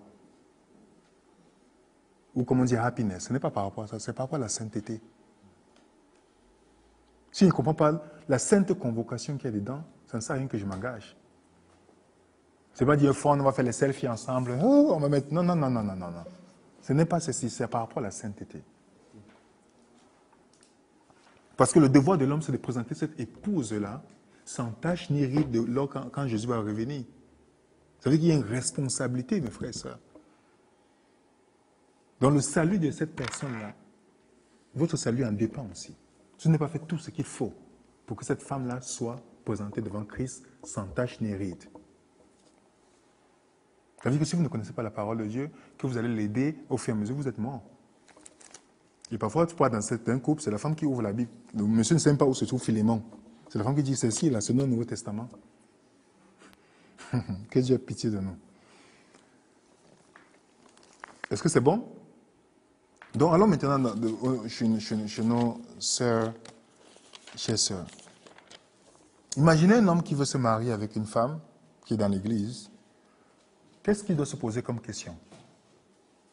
Parce qu'on a vu dans la Bible qu'il y a une différence entre une fille et un garçon, une fille et une femme. Comme il y a une différence entre un garçon et un homme. Est-ce qu'elle a les caractéristiques d'une femme? Ou elle est encore une fille? C'est très facile de reconnaître que c'est encore une fille, hein, c'est très facile. Mais on va aller dans Proverbes chapitre 31.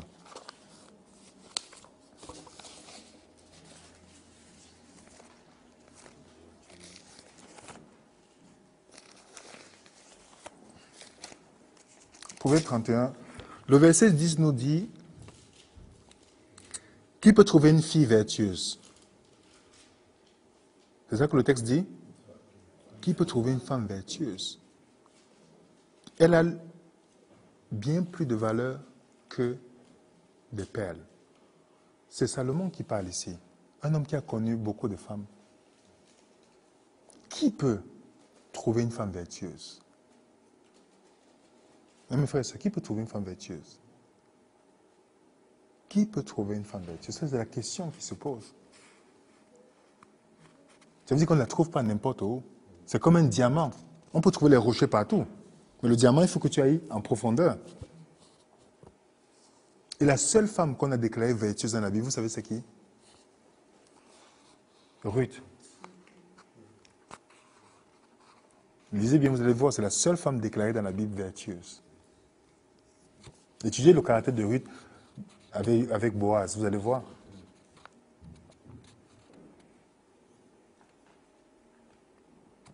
Donc, c'est une bonne question que Salomon nous pose ici, qui peut la trouver? C'est-à-dire que si une femme veut vraiment se marier, elle doit étudier le caractère de qui? De Ruth aussi. Vous savez où Boaz a rencontré Ruth?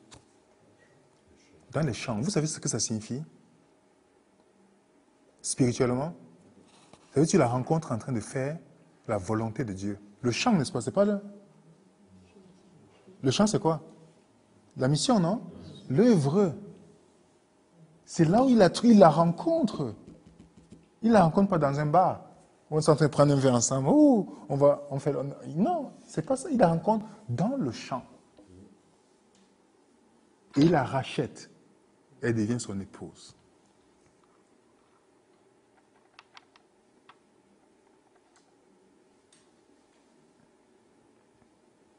Donc c'est plus facile, ça facilite beaucoup de choses si les deux se rencontraient au pied de Jésus. Parce que ça veut dire que cette femme-là connaissait la mission qu'il fallait. Donc ça veut dire que si vous mettez avec une personne qui ne connaît pas l'importance de la mission et qui ne veut pas se sacrifier pour la mission, vous êtes en danger. Quelle est la mission d'une femme? Est-ce qu'elle comprend d'abord la mission générale, c'est-à-dire d'évangéliser? Et qu'est-ce qu'elle fait pour que ça arrive?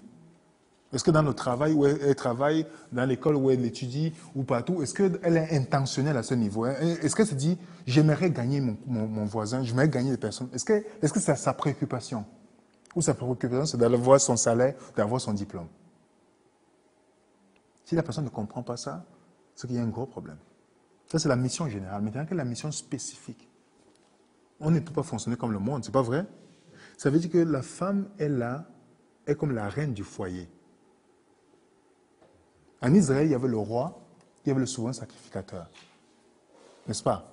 La femme est comme la reine du foyer. Donc, la grande majorité de la transformation de la maison, ça va résider sur ce qui est aussi la femme. Nous, en tant que chrétiens adventistes du 7e jour, peuple de la fin des temps, nous savons clairement la mission que Dieu veut pour une famille. Ça veut dire que lorsqu'avant que je me marie avec une femme, je devais poser la question, comment compte élever nos enfants? Envoyer les enfants dans l'école Babylone ou faire l'école à la maison? Il faut se poser la question. Parce que les gens qui vont se marier, oh non, mais on a besoin de beaucoup d'argent, il faut 3, 4 voitures, il faut ceci. On va gagner le bien matériel, mais perdre le bien humain. Mais si tu te mets avec quelqu'un, la personne, parce que Amos 3, verset 3 nous dit, 2 personnes ne marchent pas ensemble si ils ne sont pas d'accord. Est-ce que tu es d'accord que quand on va se marier, on va élever nos enfants à la maison? Selon l'éducation que la Bible... C'est pourquoi qui éduquait les femmes dans la Bible? Les rois dans la Bible, c'est les femmes. C'était les femmes qui éduquaient les grands rois qu'on apprécie aujourd'hui, c'est les femmes qui les éduquaient. La société nous a fait comprendre qu'avec le féminisme, comme si c'était très lâche ou c'était une mauvaise chose d'éduquer son enfant à la maison. La preuve en est, le féminisme n'a pas fonctionné. La femme continue à toujours s'habiller comme un morceau de viande pour plaire à l'homme. Le féminisme a fonctionné, ça a réussi. Dans la Bible, Dieu, la femme et l'homme sont égaux, mais des fonctions différentes. Mais ils vont nous faire comprendre, ils vont nous faire croire que la Bible dit que la femme est rabaissée. Vous avez vu Jésus qui a rabaissé une femme dans la Bible? Jamais. Jamais il n'a rabaissé une femme dans la Bible. Il n'a pas rabaissé une femme dans la Bible. Mais sont égaux, mais des fonctions différentes. Quelle est ma fonction en tant qu'homme? Quelle est la fonction en tant que femme? Vous n'avez pas vu comment, quand un père porte un enfant qui est né, il continue à pleurer, mais quand il met à la mer, il arrête de pleurer? C'est pas vrai? Est-ce que le père peut lui donner le sein? Mais on se marie avec une personne qui dit non, mon travail est plus important. Après 2 semaines, on envoie l'enfant aux garderies. On est les seuls mammifères qui donnent l'enfant à une autre personne de l'élever. Même le lion ne fait pas ça. Les animaux ne font pas ça. Ils vont jusqu'à ce que l'enfant atteigne la maturité. C'est à 12 ans qu'on envoie les enfants ailleurs, en Israël, c'est pas vrai? L'éducation, la mère s'est rassurée qu'elle avait l'enfant jusqu'à 12 ans. C'est le moment où tu imprègnes la spiritualité sur l'enfant. Moïse est parti à 12 ans à la cour d'Égypte. Aucune corruption ne l'a amené à adorer notre Dieu jusqu'à ce qu'il a... Vous n'avez pas vu ça? Comment il a pu résister à ça depuis tant d'années? Par cause du travail que la mère a fait. Donc, est-ce que, en tant que femme, je comprends qu'il y a un appel à ce niveau, sur mon foyer, en tant qu'aide d'abord pour le mari? Vous devez prier aussi pour lui, comme il vous aide. Vous devez le soutenir lorsqu'il est découragé. Vous devez être présente lorsque ça arrive. Mais comme vous êtes sa seule confidente, est-ce que les objectifs de votre famille, c'est qu'à la fin, quand Jésus vient, il va te poser la question à l'homme, où est-ce que je t'ai confié? C'est ça d'abord la première question. Vous n'avez pas vu dans Genèse chapitre 18, le verset 17, Dieu dit, cacherai-je à Abraham ce que je vais faire? Puisqu'il a conduit sa maison dans la voie de Dieu. Vous voyez ça? Dieu dit, est-ce que je vais cacher une chose à Abraham? Voilà, il conduit sa maison dans la voie de Dieu. Vous savez qu'être un homme dans le foyer, ça demande beaucoup de foi. Énormément. Dites-moi comment Noé devait convaincre à sa femme que Dieu lui a dit de construire l'arche. Dieu devait faciliter en disant à la femme de Noé, il ne dit pas à Noé, à sa femme. Il dit à Noé, c'est toi qui dois dire à ta femme, je t'ai dit de bâtir l'arche. 120 ans, il a fait construire. Il dit, tu es sûr que Dieu t'a dit? Parce que les historiens disent que la pluie n'est jamais tombée. Les psychologues disent que tu es devenu fou. Mais il devait faire ça par la foi. Et finalement, plus tard, il a remercié son mari. Quand le déluge est venu, il a dit, ah chérie, je comprends maintenant. Moïse, tu es sûr que Dieu t'a dit d'aller en Égypte? Tu as vu ce qui t'est arrivé en Égypte? Tu es sûr que tu dois retourner là-bas? Dieu m'a envoyé. Heureusement qu'il avait une femme spirituelle, puisqu'il allait mourir. Dans Exode chapitre 4. Si on ne connaissait pas la circoncision, Moïse devait mourir.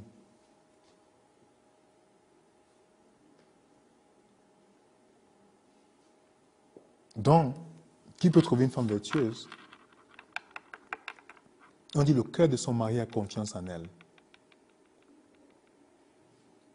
Et les produits ne lui feront pas défaut. Elle lui fait du bien et non du mal tous les jours de sa vie. Ce n'est pas certains jours, hein. On dit bien tous les jours de sa vie. Qui peut te faire plaisir, qui peut te faire du bien tous les jours de ta vie? C'est seulement quelqu'un qui comprend qu'il vit pour toi. L'amour agapé. Voici l'amour agapé, tu ne cherches pas à vivre, tu ne cherches pas à être aimé, tu cherches à donner tout le temps. Si on comprenait ça, c'est qu'on ne se fâche pas les uns les autres. Hein. Parce que notre amour dépend de Dieu. La raison pour laquelle les gens sont en conflit et puis ne se parlent plus, c'est parce que leur amour, il dépendait les uns des autres. Donc comme aujourd'hui tu ne réponds pas à ce que je fais, on est en conflit. Mais sinon mon amour dépend de Dieu, peu importe, la Bible n'a jamais dit cherche à être aimé des autres. On te dit aime ton prochain. Donc tu me fais du mal, je vais toujours continuer à t'aimer. Parce que mon amour ne dépend pas de toi, parce que ça dépend de Dieu. Donc si tu passes, tu ne me salues pas, je vais te saluer, bonjour, ça va? Que Dieu te bénisse. La personne ne répond pas, vous continuez. C'est pas vrai? Elle lui fait du bien, on dit, elle se procure de la laine et du lin, elle travaille d'une main joyeuse. Vous vous rendez compte de ça, mes frères et sœurs? Ce n'est pas une paresseuse. Ce n'est pas une femme qui va dire, je vais mettre le vernis tout le temps, rester là. Dès que son mari entre, va chauffer ton repas dans le micro-ondes. Je suis en train de mettre le vernis. C'est une femme travailleuse. Mais si on nous permettait de comprendre c'est quoi l'amour agapé, c'est-à-dire de vivre pour l'autre, parce que l'amour ne cherche pas son intérêt. Si on comprenait ça, mes frères et sœurs, c'est que quand l'homme rentre chez lui, quand il n'est pas d'ailleurs se battre, c'est pour sa famille. En se rendant le service l'un et l'autre, ça facilite la tâche dans la vie, mes frères et sœurs. Ça veut dire que je commence, parce que l'amour agapé anticipe le besoin. Avant qu'on se rende compte qu'on avait besoin d'un sauveur, Dieu avait prévu la solution. C'est pas vrai? Ça veut dire qu'avant que le parfum ou l'habit de ta femme ou quelque chose que vous savez qu'elle utilise, c'est-à-dire avant que ça ne termine, vous avez acheté. Tiens. Parce que tu vis pour l'autre. C'est-à-dire quand tu te lèves le matin, comment je peux faire pour rendre cette personne heureuse? Parce que tu ne vis plus pour toi-même. C'est pourquoi le christianisme, c'est difficile dans le sens quand tu ne veux pas mourir en soi là, ça va être un combat. Ça vient te chercher en profondeur. Ce n'est pas le yoga ou toutes ces choses qu'on reste en surface où il faut avoir l'amour, mais c'est un amour de surface. Non, le christianisme te demande de mourir en toi-même. Que même quand tu n'es pas content, tu dois faire le bien à la personne qui t'aime. Tu te rends compte? Même quand tu n'es pas content, tiens, tu vas pas dire, voilà ton repas. Non, tiens, avec amour.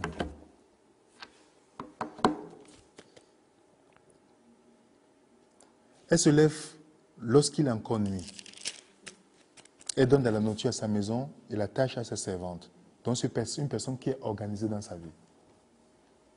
Qui connaît le sens de la responsabilité. Je dis souvent à mes jeunes sœurs ou à mes sœurs, ce n'est pas dans le mariage qu'on apprend à nettoyer la maison, à connaître toutes ces choses. Ça ne veut pas dire que c'est seulement la femme qui nettoie, l'homme aussi doit savoir nettoyer. Moi, c'est pourquoi je bénis ma grand-mère, même si elle est décédée. Je bénis Dieu parce que quand elle me montrait déjà comment nettoyer le sol, comment cuisiner. Si je cuisine aujourd'hui, c'est une des raisons pour laquelle c'est elle. Elle me disait, non, tu peux pas, si demain tu dois te marier, il faut que tu apprennes. Si ton épouse tombe malade demain, et je pensais que c'était les blagues. Mais aujourd'hui, je comprends. Donc parfois, dans notre tête, on pense que parce qu'on est l'homme de la maison, que c'est la femme qui doit... Non, non, non. L'homme aussi doit cuisiner. C'est écrit, oui, il ne doit pas cuisiner. Et là, on va dire qu'il faut qu'il apprenne aussi à cuisiner. Vous comprenez? Mais pour revenir à la femme, ici, on parle de quelqu'un de très organisé. Elle pense à un champ, elle acquiert. Donc c'est une femme entrepreneur, elle entreprend.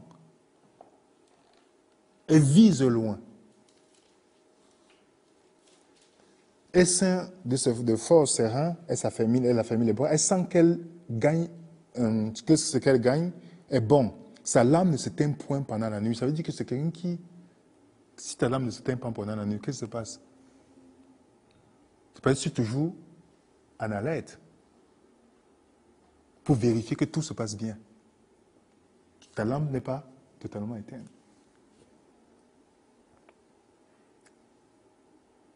Étend la main au malheureux, étend la main à l'indigent. C'est très important pour nous de regarder comment la personne qu'on fréquente, comment elle traite d'autres personnes. C'est très important de regarder ça.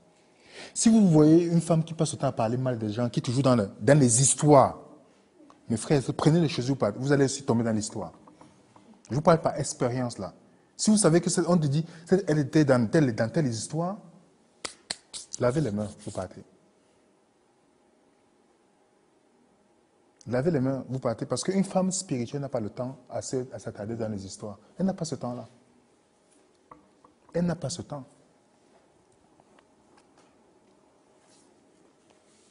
Elle ne craint pas la neige pour sa maison, car toute sa maison est vêtue de cramoisiers. Donc elle est prévisible. Elle anticipe tout, mes frères et sœurs. Donc mes jeunes sœurs, quand vous voyez la mère, maman cuisiner, ne vous mettez pas à distance ou allez sur Facebook. Non, non, non, non. Allez vous donner des coups de main. Vous allez apprendre beaucoup de ce que maman fait. J'ai rencontré des personnes qui ne savaient même pas mettre l'eau chaude au feu. Je vous dis, vraiment. Il y a une fille, je parle de mon expérience, qui était intéressée, on était intéressés mutuellement, bon, dans l'intérêt, vous savez, ces genres d'intérêt. Mais la personne a cuisiné un jour, venue me donner, je mangeais comme ça, vous voyez ça? Et j'ai commencé à penser dans ma tête, c'est vraiment sérieux ça? C'est vraiment sérieux? Donc comment je peux cuisiner mieux qu'une femme? Tu vois, c'est ça que je viens dans ma tête, mais comment c'est possible? Donc ça fait comme une révélation dans ma tête que voilà ce que tu vas manger tous les jours de ta vie.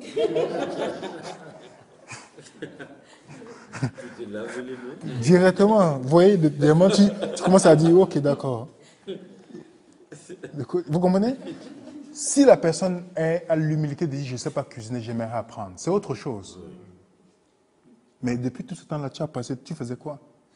Tu étais sur Facebook, tu étais sur, vous voyez, oh, avec les amis, on traîne tout le temps, mais les choses importantes. Tu vois, quelqu'un qui sait que Jésus revient ne peut pas avoir les mêmes priorités que les gens du monde. Ta priorité ne peut pas être pareille. Parce qu'il y a beaucoup de choses à prendre. Alors quand les amis disent, courons, allons faire ceci, qu'est-ce que je n'ai pas appris? Je ne dis pas que vous devez rester chez vous fermé tout le temps, non.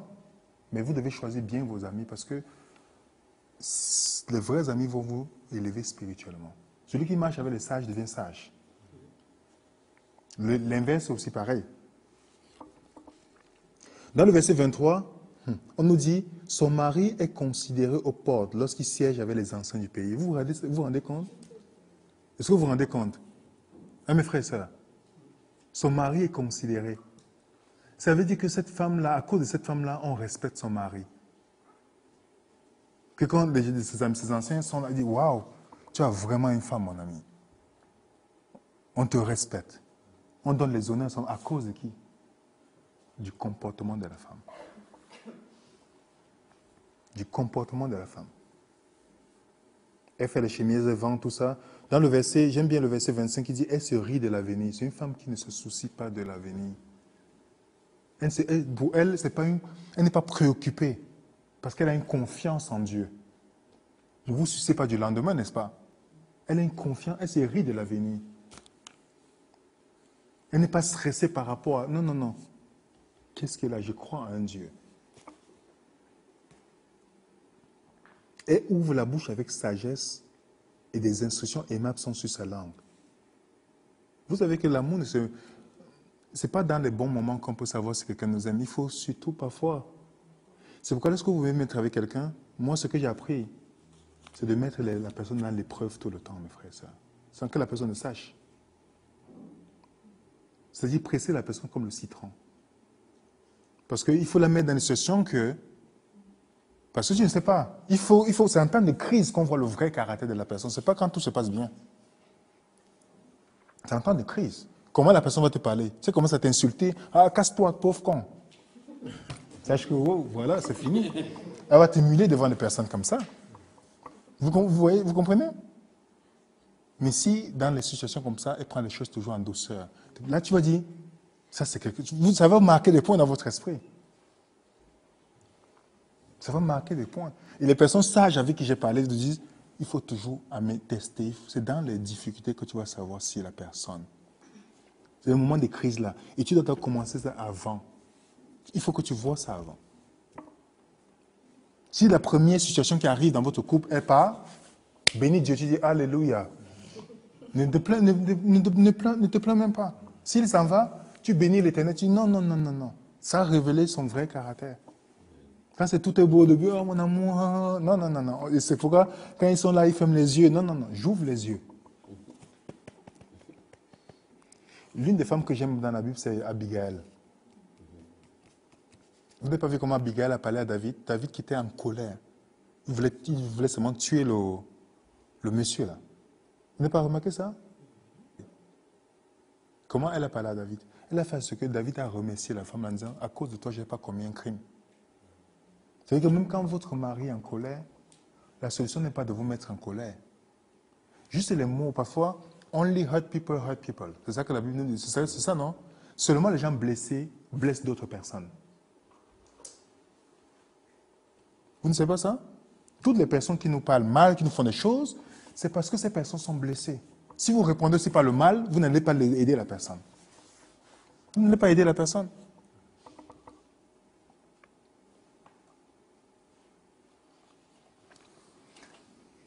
Ses filles se lèvent, la disent heureuse, son mari se lève, lui donne des louanges.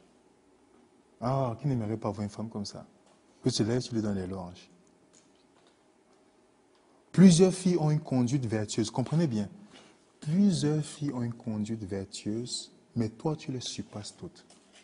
C'est-à-dire que lorsqu'on se tourne vers un garçon qui a une fille, on te dit, pourquoi tu penses que celle-là est mieux que les autres? Il faut que tu donnes une réponse claire. Comment tu sais qu'elle surpasse toutes les filles qui sont autour de toi? Comment tu sais?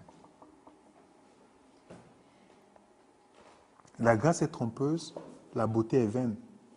La femme qui craint l'Éternel, c'est celle qui sera louée. Ça ne veut pas dire que mon critère, ce n'est pas la bourse. Oui, elle doit être belle aussi, vous comprenez? Mais à la fin, est-ce qu'elle a la crainte de Dieu? Est-ce qu'elle a la crainte de Dieu? La crainte de Dieu, quand on parle de femmes vertueuses, ce n'est pas seulement tout ce qu'on a. Il y a d'autres choses. La crainte de Dieu, ça veut dire que la personne comprend ce que Dieu attend d'elle. Ça va se refléter sur sa façon de s'habiller, sur son identité, sa façon de manger. Parce que on a dit tout à l'heure l'épigénétique. Si je suis végétalien, je veux que ma famille marche selon le standard de Dieu. C'est-à-dire que la femme aussi que je dois prendre, parce que deux personnes ne marchent pas ensemble, ne sont pas d'accord. Puisque c'est elle qui va même encore porter des enfants, il faut que son corps soit préparé pour éviter les maladies, c'est pas vrai? N'est-ce pas, mes frères et sœurs? Parce que personne ne vit pour lui-même. Tout ce que j'ai fait aujourd'hui aura l'impact sur ma génération qui vient. Toutes les décisions que je prends aujourd'hui, c'est pour mon futur. Ce n'est pas pour moi seulement. N'est-ce pas? Donc, est-ce qu'elle a compris l'appel de Dieu sur le message de la santé? Est-ce qu'elle a compris? Est-ce qu'elle a compris l'appel de Dieu sur comment se vêtir ou comment se conduire? Ça, c'est très important pour nous, les hommes, de regarder ça, ces aspects-là. Si la personne n'a pas compris ces points-là, je me mets dans un terrain dangereux. C'est pourquoi parfois certains couples se marient finalement, ils se rendent compte qu'ils n'ont pas les mêmes objectifs. L'homme peut dire, mon objectif est d'avancer le royaume de Dieu. La fille dit, non, c'est pas ça. On doit partir en vacances. Vous comprenez? Il ne dit pas d'aller, vous pouvez aller en vacances dans la mission. Il ne dit pas d'aller en vacances d'après le monde. Vous comprenez? Mais deux personnes marchent pas ensemble, ne sont pas en accord. Donc c'est pourquoi les accords doivent se passer d'abord avant. Avant. Est-ce qu'il y a des commentaires? J'ai l'impression que j'ai fait une prédication. Donc le succès d'une relation, d'un mariage est le résultat de l'application, de la connaissance que Dieu nous donne dans sa parole. C'est pas vrai? Plusieurs mariages pouvaient être sauvés s'ils étaient bien équipés. S'ils étaient bien équipés. Dans la société dans laquelle nous vivons, quand la voiture tombe en panne, on veut changer. Et quand ça va mal dans le mariage, on veut se séparer. Pourtant, si on est bien équipé, on va comprendre réellement. Et je prie Dieu, j'espère que dans notre communauté, ou peut-être ici chez vous, il est écrit que vous avez mis en place. Vous pouvez suggérer ça au pasteur parce que le pasteur ne connaît pas tout. Donc si vous lui dites, pasteur, il faut que tu nous apprennes, que tu prépares les jeunes à être des hommes et des femmes, il pourra le faire. Parce qu'on a besoin, parce que Dieu est un Dieu générationnel, il pense au futur. On ne va pas seulement les voir à l'église chanter, oh, gloire à Dieu, louange. Non, il faut aussi qu'on les prépare pour l'avenir. Ce n'est pas quand ils vont maintenant aller dans le monde, apprendre des choses du monde que... Non, on commence à les préparer. Écoute, jeune, voilà c'est quoi être un homme. Voilà ta responsabilité. Femme, voilà ça. Et nous autres aussi, nous devons aussi, avec tous les jeunes qui nous côtoyons, nous devons aussi leur dire, voilà les erreurs que j'ai commises. Il ne faut pas que tu passes par cette situation-là. Et je pense que nos parents aussi, s'ils ont commis des erreurs, ils doivent s'asseoir avec nous pour nous dire, nous avons commis. Ça, c'est la sagesse. Mais mes frères, voilà ce que j'ai fait. Ne faites pas pareil. Ça va nous aider, mes frères et sœurs. Est-ce qu'il y a des questions, des commentaires, des objections?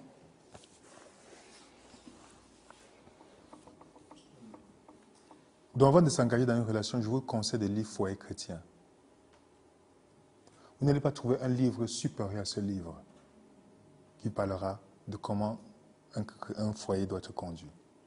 J'ai lu beaucoup de livres, les trucs, les 5 langages d'amour, tout ça. Ça, c'est le B à bas. C'est le B à bas. Foyer chrétien, les principes sont impressionnants. Vous devez le regarder, mes frères et sœurs. Lisez. Si vous êtes en relation, lisez avec la personne. Méditez, priez là-dessus. De chaque chapitre que vous lisez. Il y a aussi le livre, la lettre aux jeunes amoureux, c'est en anglais. Je n'ai pas vu la traduction en français. Vous devez lire ce livre-là, c'est très intéressant. Ça va nous éviter de faire la différence entre l'amour sentimental versus l'amour que Dieu veut. Oui, mon frère. Ah, ok, très intéressant. Il y a un club de lecture, c'est bien. Il y a l'application aujourd'hui gratuite de Ellen White. Quelqu'un peut prendre Letter to Young Lover. Je vais lire, comprendre la lettre qu'elle envoie aux jeunes amoureux. On va éviter beaucoup de problèmes dans la vie.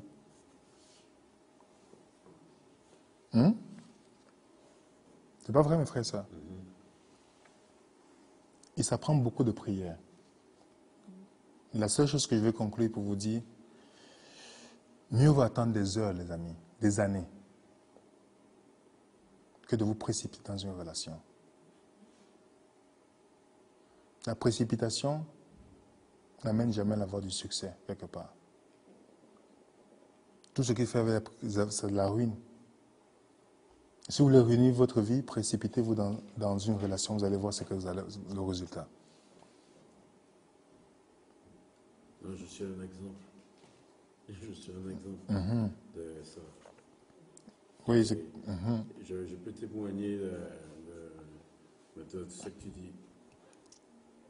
Parce que là, c'est la ruine, divorce, problème avec enfant, tout ça. Donc, je confirme. Voilà. Et donc, ne passez pas forcément par cette expérience-là avant de comprendre. S'il y en a qui peuvent comme moi, épargner. qui ont déjà fait des erreurs, vous pouvez être épargnés définitivement. Amen. Vous comprenez, mes frères et sœurs? L'expérience est bien lorsque quelqu'un d'autre l'a vécu. Nous, on esquive la douleur que la personne a vécue. Mais quoi répondre à quelqu'un qui dit « Ah oui, mais je veux faire mon expérience. Je sais que telle chose, c'est pas bien, mais je veux quand même vivre la chose. » Laissez-la à la personne. Vous avez, comme on a parlé l'autre fois, hein, briser une loi dans la nature, c'est nous qui sommes brisés dans le processus. J'avais pris l'exemple l'autre fois. Quand vous partez on est au 2e étage ici, quelqu'un peut monter au 2e étage et mettre son t-shirt S, Superman, et sauter. Vous allez me dire si la personne va voler. Vous allez voler?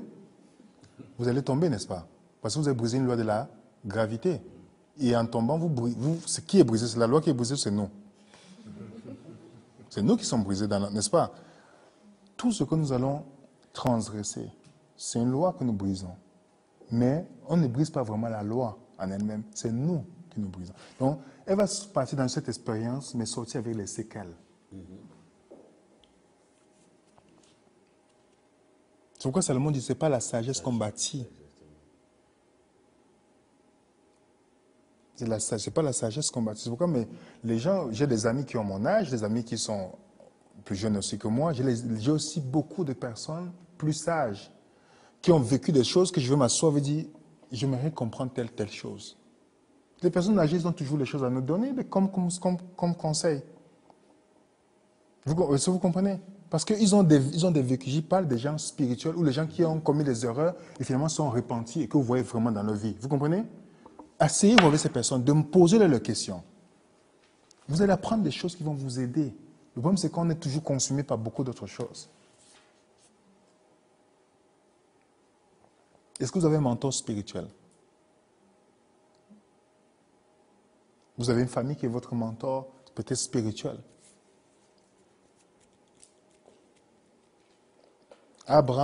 Isaac n'avait pas peur que Abraham choisisse sa femme. Parce qu'il savait que Dieu marchait avec son père. Donc vous avez peur? Si votre père est spirituel, votre mère est spirituelle? S'ils ne sont pas spirituels, vous devez avoir peur des choix qu'ils vont vous donner. Vous comprenez? Il n'y a pas de questions, de commentaires? Tout le monde est silencieux? C'est bien aussi d'explorer le principe de l'amour qui est un principe et non des émotions. Et ça, c'est capital. Oui, parce qu'on a confondu. On vit dans une société de confusion. Parce qu'on éprouve remarquez bien, par expérience, vous allez le voir. Chaque fois que vous êtes en présence de quelqu'un, que vous n'êtes pas supposé vraiment être avec, vous allez voir que les pulsions vont de 100 à l'heure. Pourquoi ça va 100 à l'heure? C'est pour anéantir la raison. Parce que si vous regardez bien, la personne n'est pas adventiste, elle est à l'église mais elle n'est pas convertie, tout et tout, vous voyez, mais vous avez l'impression, oh j'aime la personne, je suis attaché à la personne. Non. Il faut vous faire une pause pour dire, Seigneur, pourquoi subitement ma chair veut m'amener? Vous comprenez? En raisonnant, vous allez vous rendre compte, non. Il y a des gens qui savent que telle personne n'est pas mes caractéristiques, mais je l'aime. Parce que la personne a une conception de l'amour différente de l'amour biblique. Mais l'amour que Dieu veut que chaque personne aura pour être sauvée, c'est l'amour agapé. C'est l'amour agapé. Voilà.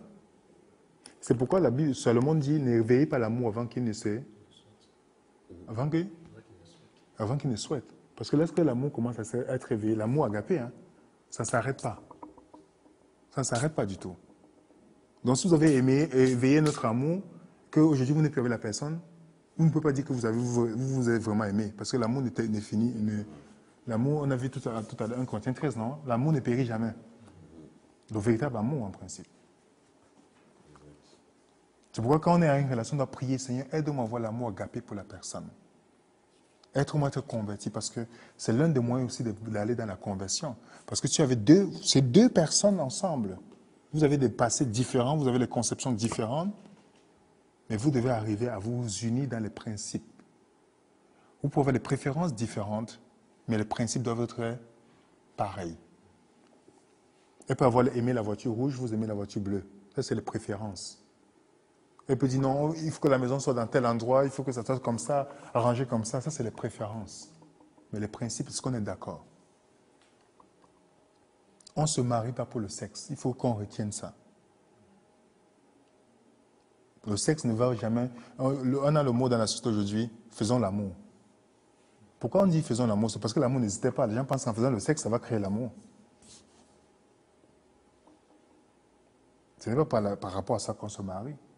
On se marie parce qu'on a compris le principe de Dieu, l'invitation de Dieu sur cette question-là. C'est lui qui a créé le mariage. Alors si on veut vraiment s'épanouir dans un vrai mariage, dans la sainteté, on se tourne vers qui?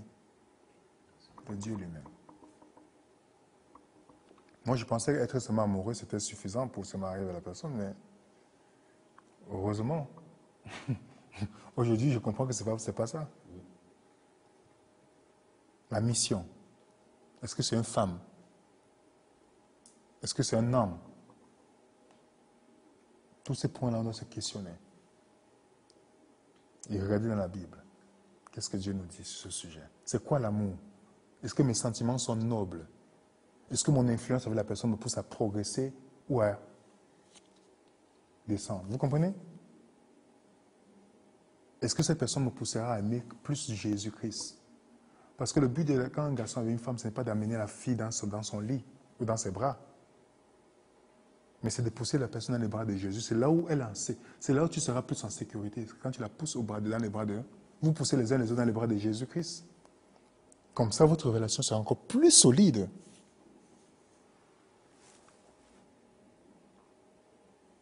C'est pourquoi on ne doit pas laisser le sentiment dicter notre choix. On doit d'abord aller dans la Bible. Qu'est-ce que la Bible dit? Il est écrit. Et deux personnes qui se marient doivent vivre sans faire l'amour avant de se marier. Parce que l'amour, c'est un engagement. Le mariage, c'est un engagement. Tant qu'il n'y a pas cet engagement, vous ne pouvez pas dire que vous êtes marié. C'est l'engagement d'abord, avant que toutes les autres choses viennent. C'est une alliance, c'est l'alliance. C'est pourquoi ils ne sont même pas appelés à s'embrasser avant de se marier. C'est pourquoi le jour, quand le pasteur vous marie, il dit quoi? Vous pouvez maintenant embrasser la mariée. Pourquoi? Parce que tu n'as pas le droit avant. Vous n'êtes pas encore entendu quand le pasteur dit ça? Vous pouvez maintenant embrasser la mariée. Tu n'as pas le droit avant. Et si le garçon est pressé, il dit, je veux... Non, non, non, non. L'amour est patient. C'est ça, non? Quand vous répondez, il est écrit, il n'a plus le choix. Hein? Imaginez. L'amour est patient. Bon, on va terminer là pour aujourd'hui. J'avais une question vraie d'un fois par rapport à des symboles du mariage, le symbole du mariage par exemple à la mairie, le mariage à l'église, le fait que ce soit la femme qui vienne, toute la symbolique autour de la cérémonie un petit peu, alors qu'on dit on va exercer l'épouse, comme si c'est l'épouse qui met la valeur. Oui, mais il y a un point aussi, c'est que nos mariages, nos cérémonies de mariage ressemblent beaucoup plus à ce que le monde propose. Comment est-ce que vous expliquez que les gens dépensent $20 000 pour un mariage? Des chrétiens. Des chrétiens en plus. Mais ils n'ont jamais dépensé $20 000 pour l'œuvre de Dieu. Est-ce que vous avez à donner la dîme de $20 000 en disant que bon, voilà l'église manque quelque chose, voilà $20 000, faites quelque chose avec. Est-ce qu'on l'a déjà fait? Pour vous faire le show-off, je connais des gens qui ont dépensé beaucoup d'argent, mais ont divorcé quelques mois plus tard. Et la dette du mariage a subsisté que leur mariage. Donc, lorsqu'on a compris la simplicité qui réside en Jésus-Christ, notre mariage doit être simple. Pas beaucoup de groupes là, que tout ça là. Non, non, non. Simple. Dans la simplicité. On n'invite pas tout le monde dans le mariage. On invite les personnes qui vont venir se réjouir avec vous. Qui ont vécu vos expériences. Qui étaient présentes dans votre vie. Vous comprenez? Et vous pouvez, dans le but, quand deux jeunes de l'église se marient, c'est l'église qui devait organiser leur cérémonie de mariage. Ça veut dire que si l'église avait compris l'amour agapé, les jeunes ne devaient même pas dépenser un seul sou. Ça veut dire que chaque personne à l'église devait mettre l'argent pour organiser. Il dit, c'est nos enfants d'église, on va mettre l'argent pour qu'ils se marient. Ce qui fait que l'argent que ces jeunes avaient, ils vont plutôt entrer dans le mariage avec déjà une somme. Ça va faciliter, mais les gens entrent dans le mariage étant déjà endettés. Vous vous rendez compte comment faciliter la tâche? Sinon, on n'a pas encore, je vous dis vrai, hein, nos églises n'ont pas encore l'amour de Jésus-Christ. Quand deux personnes ils veulent se marier, tout le monde attend seulement l'invitation pour venir manger. Ça, ce n'est pas l'amour agapé. C'est l'amour du manger. C'est pas l'amour, c'est agapé, ça. C'est l'amour intéressé. Tu te rends compte, deux enfants qui... Oh, il y a tel fils qui veut se marier. Il y a un frère que je connais qui voulait se marier. J'ai appelé un ancien pour dire, mais comment l'église n'organise pas quelque chose? Donc l'enfant est là, il a les postes à l'église, il sert dans l'église, il est contre tout ça. Mais quand il va se marier, tout le monde se dit, il va nous inviter, on va seulement venir manger. Non. Mes frères et sœurs, si vous êtes responsable d'une église, commencez à instituer ça. Ça va encourager. Vous savez que si l'église décide d'organiser le mariage de deux jeunes, ils vont le faire asseoir, nous allons organiser votre mariage. Si vous venez nous dire que vous allez divorcer, vous allez nous rembourser. Vous allez voir la responsabilité qui va venir avec. Vous voyez la responsabilité, ils vont rester humbles, ils vont savoir que non, l'Église a investi sur nous. On n'a pas le droit à l'erreur. Vous comprenez, mes frères et sœurs? Donc, la cérémonie versus du monde, Ellen White, vous lisez bien, elle a célébré un mariage dans sa maison. Pas elle, bon, un mariage a été célébré dans sa maison pour montrer la simplicité. La simplicité. Si vous n'avez pas beaucoup d'argent, c'est mieux. Ne dépensez pas beaucoup d'argent sur la cérémonie. Le mariage a besoin que vous dépensez plus. C'est-à-dire votre vie de mariage, pas sur la cérémonie. Donc, si vous savez que vous ne voulez pas dépenser, faites un mariage dans un pays où les gens vont prendre l'avion pour venir. Vous allez sélectionner c'est là où vous allez voir vos vrais amis. Vous cherchez un endroit de 6 heures de vol et vous savez que le billet est cher. Vous dites, bon, ok, celui qui m'aime. C'est ça que j'avais dit à ma soeur. Oui. Qui s'est mariée ici. Voilà. Comme ça, ceux qui sont sincères, ceux qui vous aiment vraiment vont dire, ah, je m'avais prendre le billet, je vais aller soutenir telle ou telle personne. Parce que ne dépensez pas l'argent. Ne commencez pas à dire, oh, la robe blanche, le cheval qui va venir, tout ça là, c'est Hollywood, mes frères, ça. La simplicité on devait voir la simplicité. J'ai assisté les belles cérémonies de mariage que j'ai assistées. Mes frères, ça, c'est la simplicité. Il y avait la simplicité. J'étais content d'être dans une cérémonie. C'est parce que c'est simple. Quand on est là, tous les gens sont dans l'église, on attend la fille, vient, on ouvre la porte, on peut, oh, tout ça là, pour moi, c'est non-sens. On peut se marier simplement et c'est beau. Vous comprenez? On peut le faire. Mais si vous vous mettez avec quelqu'un qui, dans sa tête, pense à toutes ces choses-là, elle va plus investir dans la cérémonie que dans votre mariage. On a besoin d'argent pour bâtir. Vous avez besoin d'un appartement, vous avez besoin de ceci, vous avez besoin... Imaginez, vous commencez à vous endetter à la banque. Ça pourrait être invité. La bague aussi. Les gens dépensent l'argent, beaucoup d'argent. Et là, on va dire que, surtout on vit dans un pays ici au Canada, on n'a pas besoin de mettre la bague pour montrer qu'on est marié. Le mariage, pour montrer que tu es marié, c'est le comportement que tu as. Si je suis un homme marié, j'ai un comportement qui fait ce que ça ne donne aucune chance à une femme. Vice-versa aussi, la femme aussi. Et là, on va dire qu'on ne devait même pas dépenser un seul sou pour acheter la bague du mariage. La bague, ça signifie quoi d'abord?